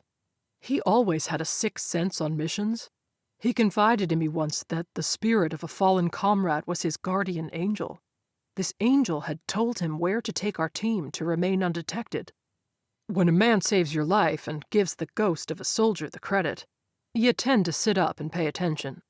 I did a little research after that. Phoebe sat down in the lounge chair near the window. You believe me? I believe an otherwise rational woman thinks she sees a ghost and feels compelled to help him. I can accept that, and I'm willing to help you. But... Phoebe cringed. Was he going to force her to seek medical attention? What was in her future? Electroshock therapy? Lobotomy? That still doesn't explain the fear you're carrying around, or the nightmare you had. Phoebe shook her head. Amarteus spooked me is all. No pun intended. He senses some type of danger. He says I'm not the only one after the tomb, or hoping to make a new discovery. And Amarteus's words of caution are the reason you hired me? I would have done so anyway. I don't want to navigate a foreign country on my own, except for England. I could handle England. But I didn't know TJ was going to recommend a special operations former Marine. This whole thing must seem preposterous to you. Amarteus is the one who told you I used to work for Special Ops? Yes. He compared you to the Magi. They were elite paramilitary in the New Kingdom of Egypt before fading to work in the shadows after the 20th dynasty. Yet, despite hiring me, you still don't seem reassured. I guess hiring you only added to the fear that you'd leave me if you discovered the truth. Well, now I know the truth, and as you can see, I'm not leaving. I don't leave a job half done, and I agreed to help you find the tomb. Job. She was just a job, and Oz finished the jobs he started. She could live with that. I feel better. Thank you. While Phoebe dressed, Oz waited in the hotel lobby and called TJ. Ozzy, what's news? I wanted to give you an update. We're in Cairo. We'll be headed to the tomb site within 2 hours. You two work fast. How's my sister? I don't think she's traveled this much in her entire life. Oz thought about the nightmare. Tired, I think. She's a little skittish, too. Skittish? Yeah. Has she ever been in any kind of trouble or danger? Phoebe? I'd be surprised if she was ever a day late paying her electric bill. She even pays her taxes on time. She's a straight arrow.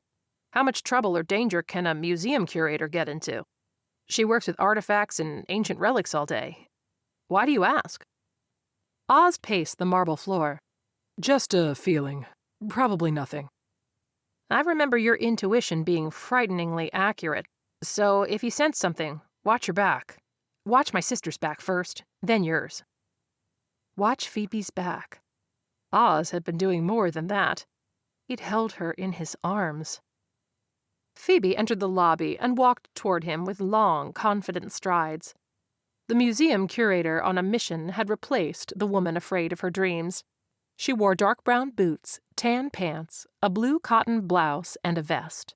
Her hair was pulled back into a bun. A backpack was slung over one shoulder. I've got her back, Oz told TJ. I'll call you when we're done here. Oz turned off his phone and slipped it into his pocket. Phoebe smiled as she approached, and Oz's mind instantly snapped to visions of her in his arms. He wanted to kiss each of her dimples before burying his face in her neck. Instead, he cleared his throat. Are you going to a dig site or English horseback riding? I'll have you know these boots are high enough that I won't have a speck of sand get between my toes, and the shirt is light and airy, perfect for hot weather. You look very nice. Breakfast? Just coffee and I'll be set. You're in for a treat. They make Turkish coffee at a cafe down the street. Thick and delicious. And no sippy cups. Kenneth watched Phoebe Montgomery from a distance. The museum curator sat at a cafe drinking Turkish coffee with a man, the same man she'd driven to D.C. to see, before that man had joined her for this trip to Egypt. He wasn't one of Phoebe's many brothers, so he must be a friend or long-distance lover. Kenneth could see Amyrtaeus standing near their table, listening and occasionally being included in the conversation. Did Phoebe's boyfriend see ghosts? Kenneth couldn't tell. The man didn't appear to make eye contact with Amyrtaeus. The Pharaoh needed to lead Phoebe to the untouched tomb, still filled with treasure, so Kenneth could claim it as his own. The gravesite, undiscovered since being sealed, would contain the riches of the ancient Egyptian elite buried there. Phoebe's boyfriend, assuming that's what he was, added an unknown element to the equation. He was svelte and observant, always scanning his surroundings. This was not a man on a leisurely vacation with a beautiful woman. Judging by the way the man watched Phoebe and watched out for her, there was intimacy between them. The man's presence was inconvenient. Kenneth had counted on Phoebe bringing her sister, a powerful medium, to Egypt. They'd be two women without connections in a foreign country. Instead, Phoebe had brought her boyfriend. Well, Kenneth could work around the mishap. Regardless of this man's size, stealth, or keen eyes, he wasn't bulletproof. Chapter 6. Oz ordered coffee for them at Café Corniche, just a few blocks from their hotel. They sat at a small table outdoors. Did you schedule any leisure time into this trip? Oz asked. It might be nice to play tourist and see some sights. The return trip is in 5 days, so while sightseeing would be nice, time may be too tight. Phoebe's words came out hesitantly. Oz suspected the source of her hesitation was the fact that he was employed by her. Extra days of protection would cost more. Vacation days won't count toward my bill, he reassured her. Phoebe frowned. That's not fair to you. She sipped her Turkish coffee. Wow, this is delicious. If I'm getting to sightsee in my family's country of origin, it's more than fair. Oz drank his coffee. Now, tell me about Amyrtaeus. Phoebe seemed a bit more comfortable with this topic of conversation. Well, he isn't a well-known pharaoh. Phoebe glanced to her right. Sorry, but it's true. She faced Oz again. His rule was from 404 BC to 399 BC, and he was the only pharaoh from the 28th dynasty. However, he ended the Persian occupation of Egypt, at least of the Delta, through a revolt he led against the Persian king Darius II. That independence lasted for 60 years. That's no small accomplishment. But he only ruled for 5 years? Nearly 6, she corrected him. Oz suspected the correction had actually come from Amyrtaeus. His army was defeated by Nepherites I of Mendes, and Amyrtaeus was executed in Memphis in 399 BC. There are no monuments to him, and because he was defeated in battle, he was buried in an unmarked grave. So, Nepherites was the 29th dynasty? Yes. He only ruled for 6 years before his own death, and then was succeeded by his son. And Amyrtaeus's wife? There aren't any records of her, but Amyrtaeus tells me that Hyanni fled and lived in hiding for 2 years. She later remarried to a wealthy Egyptian who had a high enough ranking to earn her a ritual burial in a tomb with others of similar status. She kept scrolls that documented Amyrtaeus's rule, and Amyrtaeus believes they're still buried with her. He also wants to make sure she's moved on and isn't lingering in this world, waiting for him before she crosses to the next. If Amyrtaeus is connected to the emerald, what's his wife connected to? Phoebe cocked her head to one side, listening. A ruby. They were wedding gifts to each other. The emerald signified fertility and rebirth, and the Egyptians believed that when a ruby touched a woman's skin, it would grant her prosperity and love. Oz drank the last of his coffee. His thoughts swam in a sea of intrigue. He'd never imagined ancient history could be so riveting. He'd studied modern history ad nauseum because it helped him understand cultures, and understanding cultures helped him in the many countries he traveled to. Sitting outside at a cafe with a view of the Nile River behind them, Oz wondered how he'd ever survive at a desk job doing cryptography. He thought he'd wanted to be more stationary after years of travel, But 6 months of being stationary back in the U.S. had made him restless. Traveling freely like this, no covert missions, no back alley meetings, appealed to him. Was there a job in which he could travel as protection for international clients? He glanced at Phoebe. Oz suspected part of the enjoyment of his current role was this beautiful, charming museum curator. Employment like this wouldn't be the same if he was working for someone else. Phoebe glanced at her watch. "We've an hour to spare before our scheduled ride to the Hawara Pyramid. Do you want to go for a walk?" Phoebe walked beside Oz along the great Nile River. The morning sun glistened on the surface. "The longest river in the world," Phoebe said. Over 4,000 miles. Oz stuck his hands in his pockets. I like walking along the river in every city I've traveled to. And what rivers have you walked along? Other parts of the Nile, the Tigris, the Bogota, the Pearl, the Danube, the Thames, the Moskva, the Seine, the Moldau. Phoebe associated the countries as he talked. Iraq, Colombia, China, Hungary, England, Russia, France, and the Czech Republic. Amarteus implied the work you did was dangerous. She rushed to add, he didn't mention any specifics. Yes, it was dangerous. You're retired now. Seems early for retirement. I served my country for 10 years. Long enough to do some good. Long enough to get shot. Was it bad? Or, you don't have to tell me that. He arched an eyebrow. I took a bullet to my right shoulder. I didn't lose any function, but I do have chronic pain. I wasn't fit for service after that. Now that physical therapy is over, I'll start my next job. And cybersecurity is next? Yes, the work will be interesting, and potentially still offer the opportunity for travel. Well, if you're ever in Hershey, I've got a nice little museum you can drop by and see. Phoebe linked her arm through his. When Oz took a moment to reply, Phoebe instantly felt foolish for the flirtation. Of course he wouldn't want to see her museum. She started to pull her arm back.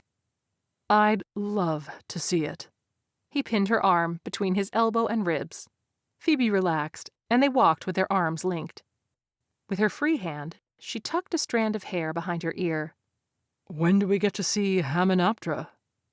She puzzled for a moment, before she saw the playful twinkle in Oz's eyes. With a nudge of her elbow into his arm, she said, "That is a fictional city created solely for the Mummy movie. Now, Cairo does have a city of the dead. It's 4 miles of dense tombs and mausoleum structures." So, we won't be discovering the Book of the Dead and raising any mummies? Many Book of the Dead have been discovered. They were often found in tombs. Now that I've seen the ghost of an Egyptian pharaoh, I can't say definitively that ancient scrolls couldn't raise a mummy, or at least the ghost of a mummy. But we're here to set one free, not collect anymore. Set 2 free. Right. 2. Oz squeezed her arm with his, and Phoebe smiled. "So, Ozymandias, Amarteus tells me your name means King of Kings. It was Ramses II's name." Yes, well, in Shelley's poem it's King of Kings. In strict Greek translation, it's King of Air, which, according to your brother, means King of Nothing. Oh, nonsense. Leave it to TJ to turn something magnificent into something humbling. I think King of Air is appropriate for a soldier. A warrior. King of Air. It even sounds stealthy. I wouldn't want to face the King of Air in a dark alley or treacherous jungle. You wouldn't? He winked at her. Well, unless it was specifically you. You I'd meet anywhere. Oz smiled as he looked into her eyes. Phoebe felt a sizzling attraction in the weight of his gaze. Warmth tingled through her, and had her remembering how close he'd been to her in their hotel room. I'm not going to kiss you, Phoebe. You're not? She cleared her throat. Ready to walk back? Phoebe realized her voice sounded a little dry and husky. It's a 2-hour drive to the Hawara Pyramid, and the dig site is just outside of that. Oz nodded. Ready. Phoebe kept the lanyard visible around her neck as she led Oz through the dig site. The mid-morning sun rose in the distance, and the day was beginning to grow warm. Excavators with handheld tools worked in deep pits, gouged far into the ground, many parting around the openings of the chambers they'd uncovered beneath the sand. Dust and sand that had been stirred up swirled along the surface of the ground, almost as if it had a life of its own. In the backdrop rose the rounded, eroded mound of the Hawara Pyramid. This pyramid of the 12th dynasty had been excavated and explored from the mid to late 1800s. They discovered 146 coffins there, exquisitely decorated with portraits painted on them. Oz walked beside Phoebe, silently observing the surroundings. He'd chosen khaki pants, a white button shirt, and worn work boots for the excursion. Phoebe still marveled that he'd taken the unveiling of her secret about the ghostly Pharaoh in his stride. Oz seemed to be starting to trust her. As they walked deeper into the dig site, Phoebe spotted a college-aged student wearing a UAB t-shirt. She asked the student to direct them to Tremaine Johnson, the project manager. The woman pointed her and Oz in his direction, and Phoebe found Tremaine at the southwest corner of the site, teaching a group of students. Phoebe waved, and the project manager gave her a puzzled look before stepping away from the group to meet her. She extended a hand. "Phoebe Montgomery." Tremaine shook it, sand and grit on his dark-skinned palm. He looked at her lanyard. "Oh, Sarah's friend. Yes, she said you were coming. I guess I didn't realize it would be so soon." "Thanks for letting me tour the place. I've got the Pharaohs and Phantoms Egyptian exhibit on loan in my museum, and with it the urge to see a real-life dig. This is my friend, Oz Levine." She was speaking too fast, and she hoped it would be perceived as excitement at having the opportunity to observe the excavation. Tremaine shook Oz's hand. The project manager took off his fedora, revealing a bald head. "Well, as you can see, it's mostly sand." He swiped a handkerchief over his head, pocketed it, and put his hat back on. "You're welcome to explore. I tell you the same thing I tell my students. Watch where you step, and nothing is finders keepers." "Understood." Tremaine pointed across the dig site. "Two of the openings are just dead-end rooms. The other is a larger burial chamber. You can't go in there without an escort. If you want to go in, ask one of my team, and they'll accompany you." "Okay." Amarteus dissolved into view. "We don't want that one anyway. I know a faster route." His gaze roamed the landscape. "Nothing looks remotely familiar," he complained. "It's 2,500 years old," Phoebe reminded the ghost. "That's right," Tremaine agreed. "Treat it as such." "Absolutely," Phoebe nodded. She thanked Tremaine again and left to start her exploration. Phoebe followed Amarteus, and Oz followed her. Together, they took a ladder down to the excavated maze and followed the path of it around to the entryway, which the dig director had declared was a dead end. Inside the dim room, Phoebe pulled out her flashlight and swung it around the walls. The brick was worn and devoid of markings. She suspected the entry room was too close to the surface to have survived with preserved drawings. Oz inspected the room with his flashlight as well. "I can see why Tremaine called this a dead end." "Oh, have faith," Amarteus said. "Miss Montgomery, if you would be so kind as to stand in the northeast corner. Now, have Mr. Levine stand in the opposite corner. There, you'll activate the pressure-sensitive plates." Phoebe hesitantly walked to one corner as she recalled her nightmare. Black sarcophagus, falling sand, and darkness. It had only been a dream, right? When Phoebe took her position, she turned to face Oz. "Can you stand in the opposite corner from me?" Oz walked toward the corner. "Now what?" "A secret entrance, I think." Oz stood in the corner and turned to face Phoebe. Nothing happened. Amarteus stroked his fake beard. "Perhaps they've crusted over time." Centuries of alternating seasons, temperatures, and humidity could have made them hard to move, Phoebe agreed. They might need more weight. She jumped up and down in her corner. "Try jumping." Oz arched an eyebrow. "I'm not jumping." "Please?" She hopped again. Oz tried jumping, but again, nothing happened. "Together on the count of 3, Phoebe said. Phoebe counted, and they jumped together. 2 triangular slabs in the floor suddenly moved. They lowered, tips down, spilling sand into darkness below. Phoebe and Oz lost their footing on the steep incline and slid down toward each other, toward the pit suddenly forming in the center of the room. Chapter 7. As they fell toward the black hole, Phoebe felt Oz grab her around the waist, pull her close, and wrap his body around her. The fall was short, but they lost their balance when their feet struck the sand. Oz spun to take the fall, and Phoebe landed on top of him. Oz let out a grunt. "I'm so sorry. Are you okay?" She stood and dusted the sand off her pants. I don't suppose Amarteus mentioned a 10-foot plummet. "No." Oz grinned, pushing himself to his feet. I bet you've got sand in your boots now. She gave him a scowl, which only served to widen his grin. The ceiling plates, which had swung open and dropped them into this tomb, began to close. Oz leaped into the air, clinging to the triangular corner of one of them. It pulled him off his feet as he clung to it, biceps straining. How do we keep it from sealing us in? "I don't know," You can't, Amarteus said. With the ceiling almost shut, Oz was forced to let go. He landed back on his feet with cat-like agility. There will be other ways out, The Pharaoh promised. "Amarteus says we'll find another way out." Oz snatched up his flashlight. Will we? Because there are so many entrances and exits that this place hasn't been discovered in nearly 3,000 years? Phoebe could feel his irritation rippling through the sarcasm in his voice, like sun rays off hot concrete. She couldn't blame him. She didn't want to be entombed alive in an ancient burial room either. The ceiling sealed shut, leaving their flashlights as the only source of light. "I'm sorry," Phoebe said.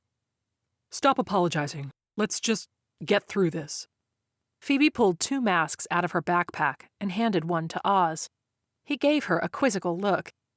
"HEPA-filtered mask. You don't want to breathe whatever's been lurking down here for millennia." He frowned. "You want sexy, or you want a mask?" She wriggled it in the air. Are those my options? Her cheeks burned red. "I meant, do you want to look sexy and contract a lung disease, or hide that handsome face behind a mask and stay healthy?" I liked your first question better, he grinned. Phoebe tossed the mask at him and put hers on.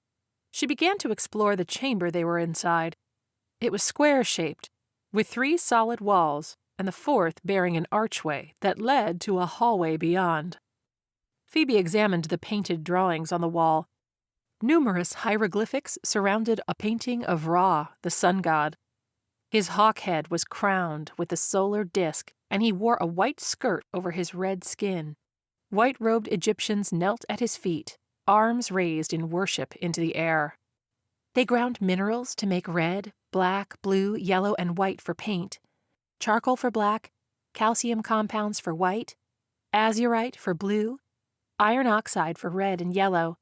The mineral dust was added to plant glue and then painted on the walls over a thin layer of plaster.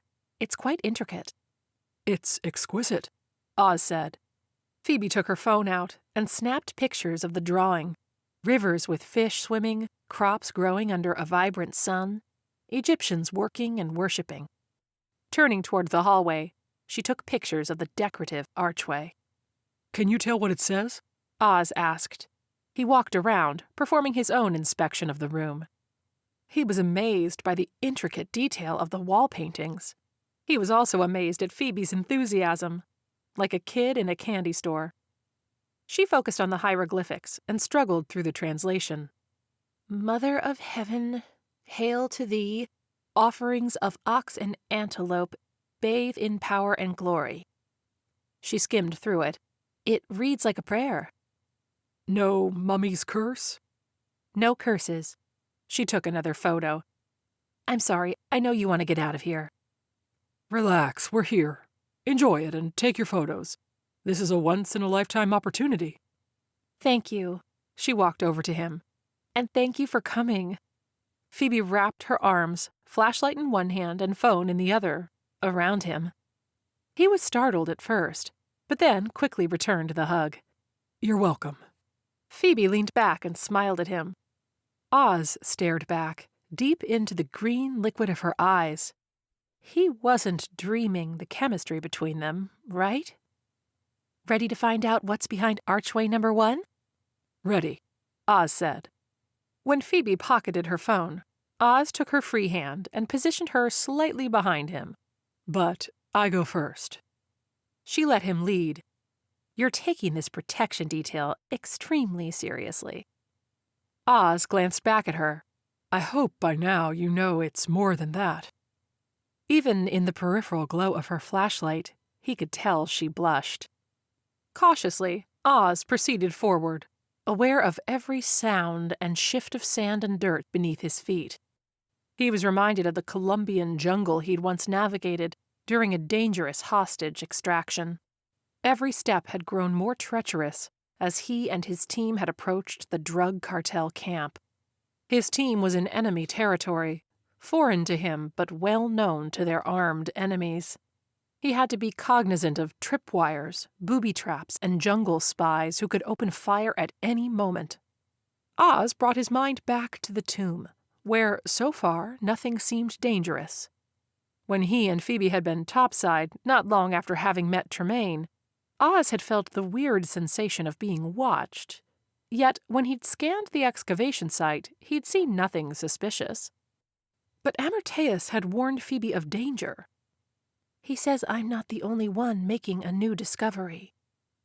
Inside the tomb, breathing the dry, cool air through their masks, Oz and Phoebe slowly descended a series of steps they'd come across. Were they being followed? How would anyone suspect a museum curator would be helpful in finding an undiscovered section of a tomb? Except Phoebe wasn't the only person who could see ghosts. Oz had experienced firsthand the powers of a medium when his comrade on the battlefield had claimed to see an apparition, who he had credited for his uncanny ability to navigate enemy territory and get their team to safety. Not to mention, Oz believed Phoebe's description of her sister's ability. Was someone tracking Amarteus? Somebody who could see him the same way Phoebe could? They finally approached a larger rectangular room. Phoebe felt her excitement swell as she and Oz walked deeper into the tomb. No one had walked across these flagstones in over 1,000 years. When they passed through a hallway toward another chamber, she paused to read the archway hieroglyphics. The dead shall rest. That would seem to suggest we're close to the corpses, Oz said. Hiani is in that chamber, Amarteus said, his voice breathless with anticipation. Phoebe glanced at Oz, who seemed on edge. Relax. This is the fun part. You're not worried about booby traps? Phoebe adjusted her mask. Egyptian tombs don't have elaborate traps like an Indiana Jones movie. No? No. Secret chambers? Yes. Darts flying out of walls? No. Phoebe and Oz walked into the chamber, their flashlights held high as they inspected the room. 3 feet in from each wall were columns that stood about 4 feet tall, made from clay. Recessed into the walls were dozens of graves, all with bone remnants that had been buried there 2,000 years ago. Which one is your wife? On the left, 3rd from the bottom, Amarteus answered. Phoebe looked back at the entranceway. Why aren't you coming in? Amarteus frowned. I can't. The inscriptions on the arch prevent spirits from crossing, out or in. They're the reason Hiani's spirit has never left this room. Okay, I'll bring her to you. Phoebe set her flashlight on one of the columns and extended the outer sheath. The flashlight transformed into a lantern, casting a wide white glow. Aren't you the well-equipped explorer? Oz mused. I was a Girl Scout. She winked at Oz and took his flashlight from him. Phoebe went to the grave recess and carefully inspected the remains in the bright beam of the flashlight. There aren't any canopic jars, but she did see a dust-covered stone and reached for it. Oz rested a hand on Phoebe's forearm, stopping her mid-reach. Phoebe, He pulled the mask down from his face. what if she's not here? What if her spirit has already moved on? Phoebe pulled her mask down and looked into Oz's eyes. Concern, compassion. Her heart melted to think he'd emotionally invested in this endeavor. Amarteus would be okay with that. If she's moved on, then he'll know she had happiness. He just didn't want to take the chance she'd waited here for him. That's a long time to wait. The warmth of Oz's touch radiated through Phoebe's arm. His proximity in the darkened room caused her heartbeat to accelerate. She licked her lips. What's a few thousand years in eternity? Maybe Hyanni had no better place to be. Maybe Amarteus was worth waiting for. The peripheral glow of the flashlight accentuated Oz's smile. By the entrance, Amarteus cleared his throat. Phoebe straightened. Right, stone. She reached for it, retrieved it, and cleaned off the thick coat of dust. Oz took the flashlight and set it up like a lantern on one of the columns, just as Phoebe had done with the other. The red sheen of the stone Phoebe held began to glow. A translucent woman appeared suddenly, with rich, dark skin and long, silky brown hair. This must be Hyanni, Phoebe thought. Hyanni wore an ankle-length, cream-colored linen dress adorned with gold-painted beads. Her sculptured oval face bore strong cheekbones and thick eyelashes. She started speaking in a rushed and heated tone to Phoebe. What's happening? Oz asked. She's here. She's talking, but I've no idea what she's saying. She's probably cursing us for defiling sacred burial grounds. Amarteus had hundreds of years outside of his tomb to learn English, and perhaps other languages. And his wife, trapped here, only spoke ancient Egyptian. Phoebe swung her arms toward the archway where Amarteus stood. The Egyptian woman's eyes followed the path of Phoebe's gesture, and then Hyanni gasped. She talked with excited animation, in a stream of dialogue from which Phoebe only understood the intermittent word Amarteus. Hyanni walked right up to the spiritual threshold, as Phoebe followed behind her with the glowing ruby. When Phoebe reached the archway, Amarteus's eyes brimmed with tears. His wife strained to escape the room to reach him. Phoebe crossed the threshold with the ruby, and his wife followed. The ghostly couple wept with joy as they embraced. Phoebe stepped back and watched, feeling her own eyes grow moist. With the two spirits intertwined, Phoebe couldn't tell where one began and the other ended. "They're together," she whispered to Oz. With one arm around his wife's waist, Amarteus turned toward Phoebe. Many blessings on you, your family, and Mr. Levine. What you did for me will never be forgotten. The spirits will watch over you and protect you all your life, and you will enjoy other adventures. He started to fade. Wait. We need to know how to get out of here, Phoebe demanded. The spirits of the dead will guide you. With that, Amarteus and Hyanni faded into a sparkling swarm of gold dust before vanishing entirely. Phoebe started to open her mouth in protest, but the Pharaoh was already gone. What? Spirits will watch over you and protect you? Phoebe didn't want any more spirits. One had been stressful enough. Phoebe turned to Oz. It was beautiful. They're together, and they moved on. Well done. Well done indeed.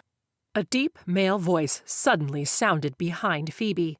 She jumped, recoiling back into the chamber with Oz. Oz caught her arms and pulled her protectively behind him. Phoebe looked around Oz to see a man pointing a gun at them. Chapter 8. Kenny? Phoebe hadn't seen the lying, cheating scoundrel in over 8 years, but she instantly recognized the slanting blue eyes and easy, self-assured posture of her former lover. Professor Kenneth Richards' hair was salt and pepper now, instead of brown, but it only made him look more distinguished. Confusion and fear riveted Phoebe to where she stood. "What are you doing here?" A terrible sense of dread told her she really didn't want to know. Isn't it obvious? I'm here for the treasure. Kenny extended a hand to sweep the room. Phoebe looked down at the ruby she held. But how did you know to follow me? I set up this entire expedition. Well, except for him. Kenny jutted his chin toward Oz. I don't understand, Phoebe said. Of course you don't. Kenny's condescending tone sent a wave of anger through Phoebe, one that had her temples throbbing. She clenched her teeth. Why don't you explain it to me, Professor Richards? Kenny kept his gun on Oz as he spoke. The abilities of a medium can run in families. You confided in me, I believe after just 2 glasses of wine and some delightful intimacy, that your sister could converse with spirits. Now, what's her name again? Phoebe pursed her lips shut. She tried to move from around Oz, but he kept his body in front of her. Anyway, Kenneth continued, you also confided once that you heard things, too. Whispers sometimes, around certain pieces of artwork. I'd always suspected that perhaps the same ability was in you, just not fully manifested. I advocated for the Egyptian exhibit to be sent to your museum. I even wrote letters on your behalf for your tiny, insignificant museum. You're welcome, by the way. You wanted Amarteus to reveal himself to me? Phoebe's hands rested on Oz's biceps, which were rock-hard with coiled tension. She wondered what pissed off the former Marine more, being held at gunpoint or Kenny's scheming. I'd hoped he'd speak to you, confide in you. Kenny kept the entrance to the tomb blocked as he took another step into the chamber. The arrogant Pharaoh wouldn't tell me how to find this place. I thought you'd bring your sister on the treasure hunt, though, since she's the real talent between the two of you. I guess you brought your boyfriend instead. This wasn't a treasure hunt, Phoebe snapped. Amarteus wants to be reunited with his wife. Kenny rolled his eyes. Yes, the high and mighty Pharaoh nobody knows or cares about gave me the same sob story. Then he clammed up and refused to tell me where to find his beloved wife. You're the dangerous one he warned me about. Phoebe had no idea that Kenny could also see spirits. Then again, he hadn't even bothered to mention that he was married while they'd been dating. He's dead. What use does he have for ancient artifacts and gemstones? None. Amarteus was just being selfish. Why did you think he'd confide in me? Kenny answered with a smirk. Phoebe understood as soon as she saw it. Kenny had known that Amarteus would see she was compassionate, a bleeding heart, like the young college student who'd had an affair with her professor. Maybe Phoebe truly had learned nothing. Her hand found its way into Oz's. No, not nothing.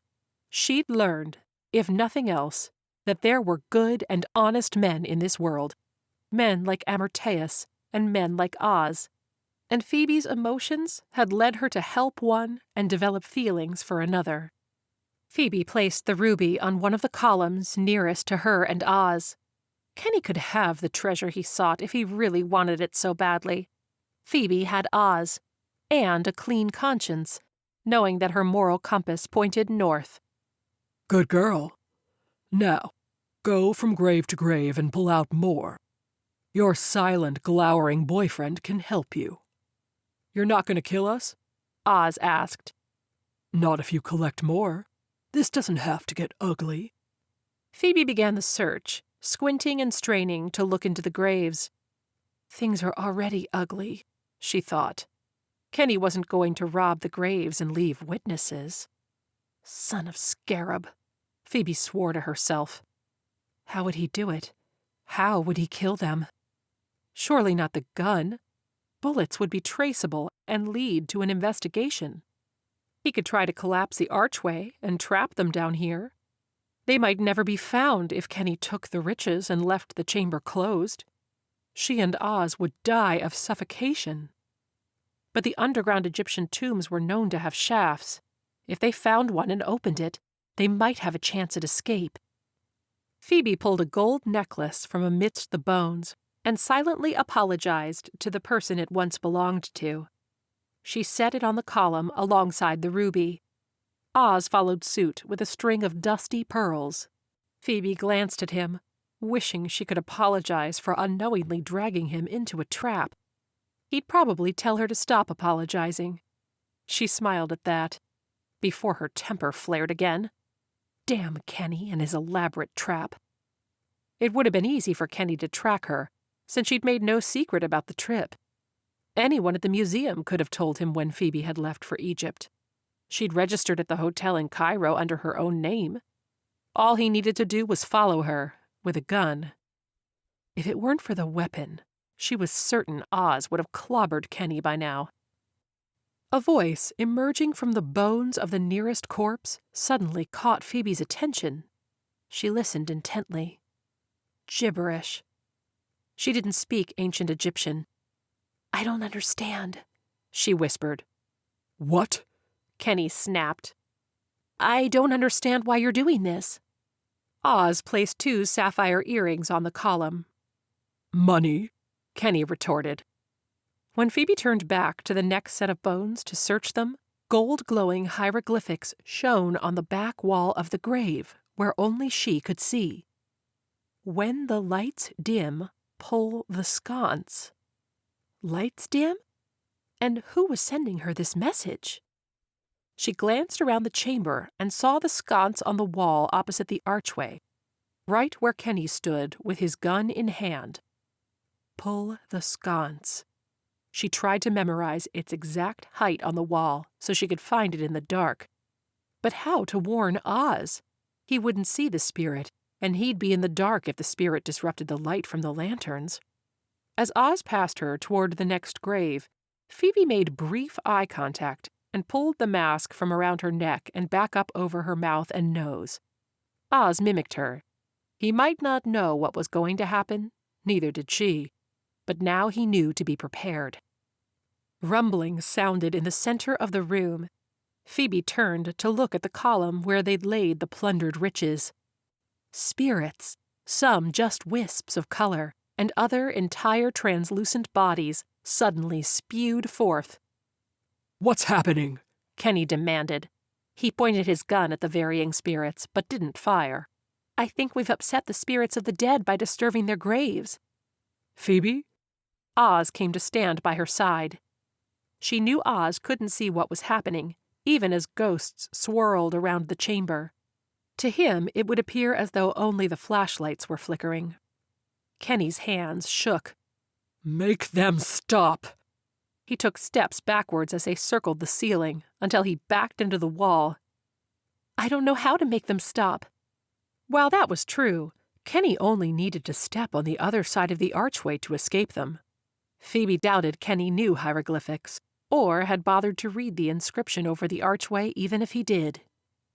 The swarm of spirits, murmuring and chanting, coalesced like a giant black cloud on the ceiling before falling into the room. Phoebe snatched a flashlight as she ducked toward the ground. The light extinguished, and all 3 of them were doused in blackness. Kenny screamed. He fired once, twice. Then Phoebe heard grunts, the sound of fists connecting with flesh. She rushed the wall and felt for the sconce. Her fingertips touched cold, rusty metal. Phoebe pulled downward with all her might and moved the sconce like a lever, yanking it downward. "Oz!" Could he find her in the dark? The spirits shifted back from her like the parting of the Red Sea, and Phoebe's flashlight suddenly shimmered back to life. In the light, Oz ran to her. Beside her, a brick wall had swung open, revealing a hidden room. As the 2 of them scurried inside, the door closed shut behind them. Oz held Phoebe's hand in one of his, and the gun he'd snatched from Kenneth in the other. When the door behind them closed, he exhaled a tentative sigh of relief. They stood in yet another chamber. Phoebe dropped the flashlight and ran her hands over Oz's arms and torso. "Are you okay? Are you shot?" She tugged off her mask. I'm okay. She clung to him in a hug. "Oh, thank God! I'm sorry. I'm so sorry." I had no idea Kenny set all this up, that he'd manipulated me. Oz slipped the gun into his belt. With one arm wrapped around Phoebe, he pulled his mask off with the other. It's okay. I know. I realize that. She stepped back. Sorry. Stop apologizing. Oz pulled her roughly against him, pressing her body against his. His eyes roamed her face down to Phoebe's sweet, succulent lips. I'm going to kiss you now. You are? I'm not going to apologize for it. Does that mean you trust me? I do. Before he could close the gap to kiss Phoebe, she moved in and pressed her mouth against his. As the kiss deepened, she parted her lips. His tongue explored the soft warmth of her mouth. Her rumbling moan of pleasure had him doused in arousal. When Oz finally pulled away, they were both breathless. Phoebe's cheeks were a perfect pink. That was amazing. I thought so too. But we probably shouldn't do things that make us consume excess oxygen. Not until we're out of here. I'm not sure what the oxygen supply is like in a sealed room 60 feet below the surface. Fair point. We'll save our oxygen-consuming activities for later. Oz felt lightheaded. He was certain that was from the impact Phoebe had on him, though, and not the oxygen levels. He nipped at her bottom lip before releasing her. Their current room was considerably smaller than the chamber full of graves. Oz suspected Kenneth had days of oxygen, with his room connected to the passageways and other chambers. Oz picked up the flashlight and swung it around the small, square room they now stood inside. On the floor beneath them was a large, round clay disc. He saw no other doorway. No way out except the way they'd come in. Oz didn't see a lever on this side either, so they'd need to find another way to open the door. Did we just exchange one tomb for another? He asked. Phoebe tucked strands of blonde hair back behind her ears. At least this one doesn't have a maniac with a gun in it. Any spirits here to show us the way out? We're alone. Do any of these hieroglyphics say this way out? Phoebe took the flashlight from him and inspected the walls. To rise heavenward, see more than what is written. More? What else is written? Oz asked. I don't know. The other letters don't make words. See more than what is written. Oz ran a hand along the hieroglyphics. The same linear column of 5 symbols was in the center of all 4 walls. In the middle of the room was another pedestal like the 4 in the last room. This one was made of yellow ivory limestone. He set the flashlight on it, extending it back into lantern mode.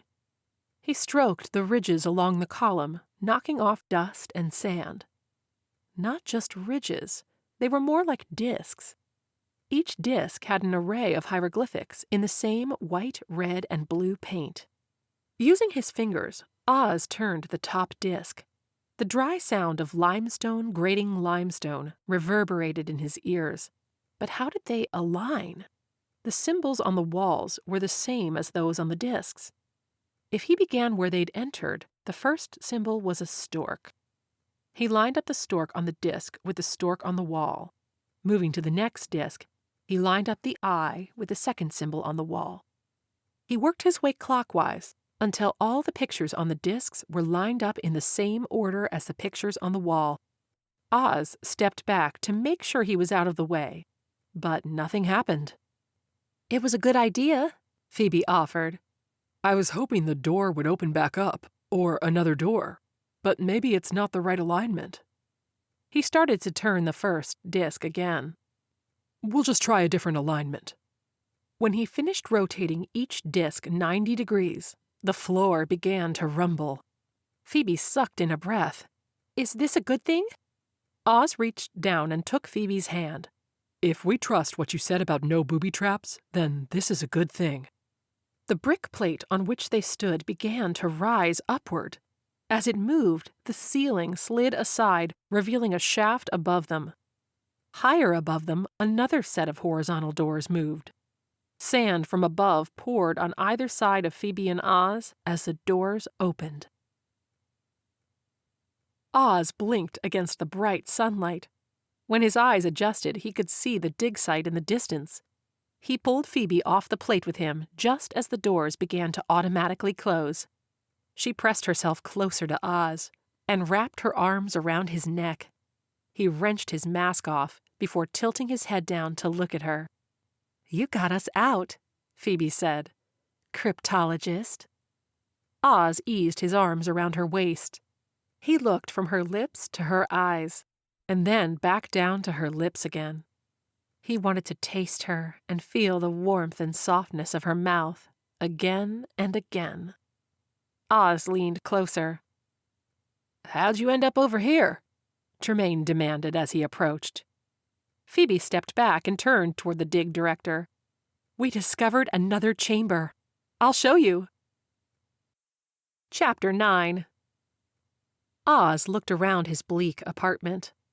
He'd been back from Egypt for 5 days now. He already missed Phoebe, and he missed the adventure they'd shared. He looked down at the email on his laptop, an acceptance email for the cybersecurity position. A desk job. How long would he last at a desk job?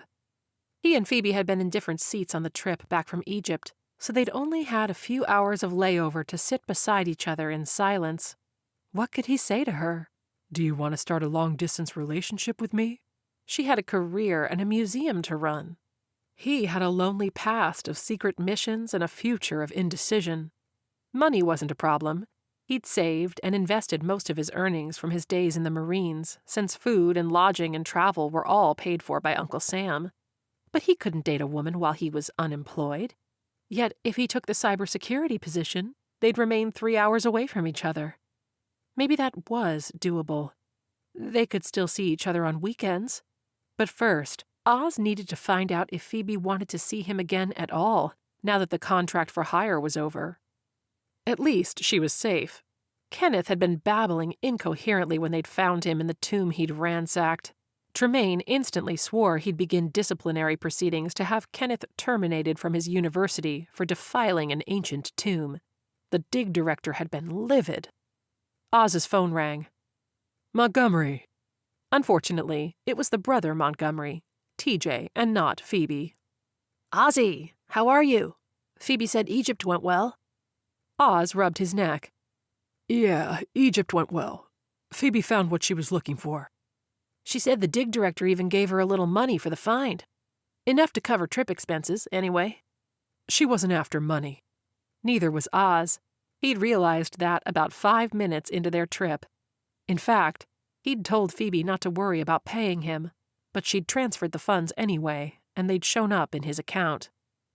What do you think she was after? Love, Oz thought. Phoebe wanted to reunite Amarteus with his wife, but in doing so, he'd realized, she'd also wanted to restore her faith in love in the first place, and her ability to trust in a relationship. Oz strummed his fingers on his keyboard. She didn't tell you? TJ sighed. She told me she went to find an undiscovered tomb, but what she ended up finding was a man who made her heart melt. Oz stood up. She said that? Well, she used the L word, but I can't repeat that. Not when it's my little sister talking about a man. Oz grinned. She said she loves me? TJ groaned. I can't believe I'm being forced into the role of matchmaker here. I did not set you two up, okay? My intentions were to provide her with a security detail. But yes, she likes, maybe even loves you. So I told her that was absurd, because you've only known each other for 2 weeks. It is absurd, right? Oz didn't answer. Should he confess to TJ that he shared his sister's feelings? TJ continued. Well, I've never heard her so happy, so maybe it's not absurd. Maybe the guy I'd trust on the battlefield is the same guy I'd trust with my sister's heart. I kissed her, Oz confessed. I did not need to know that. I like her. That I do need to know. I'd like to date her. Well, what are you waiting for? Oz grabbed his coat and keys and headed for his door. Your blessing, I guess. You can have it, but for the record, this means we're no longer even for Tajikistan. Duly noted. Phoebe had endured several long days of overseeing the repackaging of the Pharaohs and Phantoms Egyptian exhibit. She liked being back to the routine of the museum, but she sensed she'd like to travel again soon. Amarteus had said more adventures awaited her, and Phoebe had dwelled on those words for the entire trip back from Egypt. What did it mean? What if she could find other artifacts with ghosts linked to them? Ghosts who could lead her to more long-lost discoveries. Back in her office, she packed up her briefcase, still lost in thought. She could take intermittent expeditions like the Egyptian one. Since she credited the museum with the discovery she'd made in Egypt, with Tremaine's permission, of course, her museum had received a token of the fame, too. She felt certain she could convince the museum's board of directors to let her take a few more trips like that every year to boost the museum's exposure. But part of the enjoyment of the Egypt expedition had been undertaking it with Oz. Would he be willing to take more trips with her, as protection? Or would he see through her ruse, knowing it was just an effort to try to spend more time with him? No ruse. When the work of the Egyptian exhibit was finished, she'd call Oz and ask him if he wanted to come for a visit. Phoebe? She spun around to see Oz standing in the doorway. He wore blue jeans and a faded blue t-shirt. His dark hair was neatly combed, and he had several days of stubble on his jaw. She smiled. Oz! Ozymandias stepped into her office and dropped his jacket on one of the chairs. Do you know that your smile lights up my world? She blushed and took a step closer to him. I do now. He placed his hands on her waist. I'd like to see where we can take this relationship. Heat coursed through her at his touch. It could be dangerous. Oh? Do you have more gun-wielding ex-boyfriends on the loose? She wrapped her arms around his neck. No, but I was thinking we could find the next spirit willing to help us uncover a great new discovery. Oz's eyes sparkled. Were you now? We make a good team. We make an excellent team, and I'd love to take the next adventure with you. Oz reached into his blue jeans pocket and pulled out 2 stones. Phoebe stepped back with a gasp. You got the gems? How? I took them with me when the lights went out in that tomb. I wanted to make sure you got what you deserved. Amarteus would have wanted you to have these, right? Oz raised his hand, offering the gemstones to her. Phoebe picked up the emerald. He would have wanted us to have these. You keep the ruby, and the 2 stones will keep us connected wherever we go. In life and in death? She looked into his eyes. Oz appeared amused with the idea, rather than frightened by it. Ozymandias Levine, King of Kings, I'm going to kiss you now, and I'm not going to apologize for it. She leaned in and touched her lips to his. Their warmth and passion overtook her as Oz wrapped his arms around Phoebe and pressed his body against hers. She lost herself to his warm embrace. The end.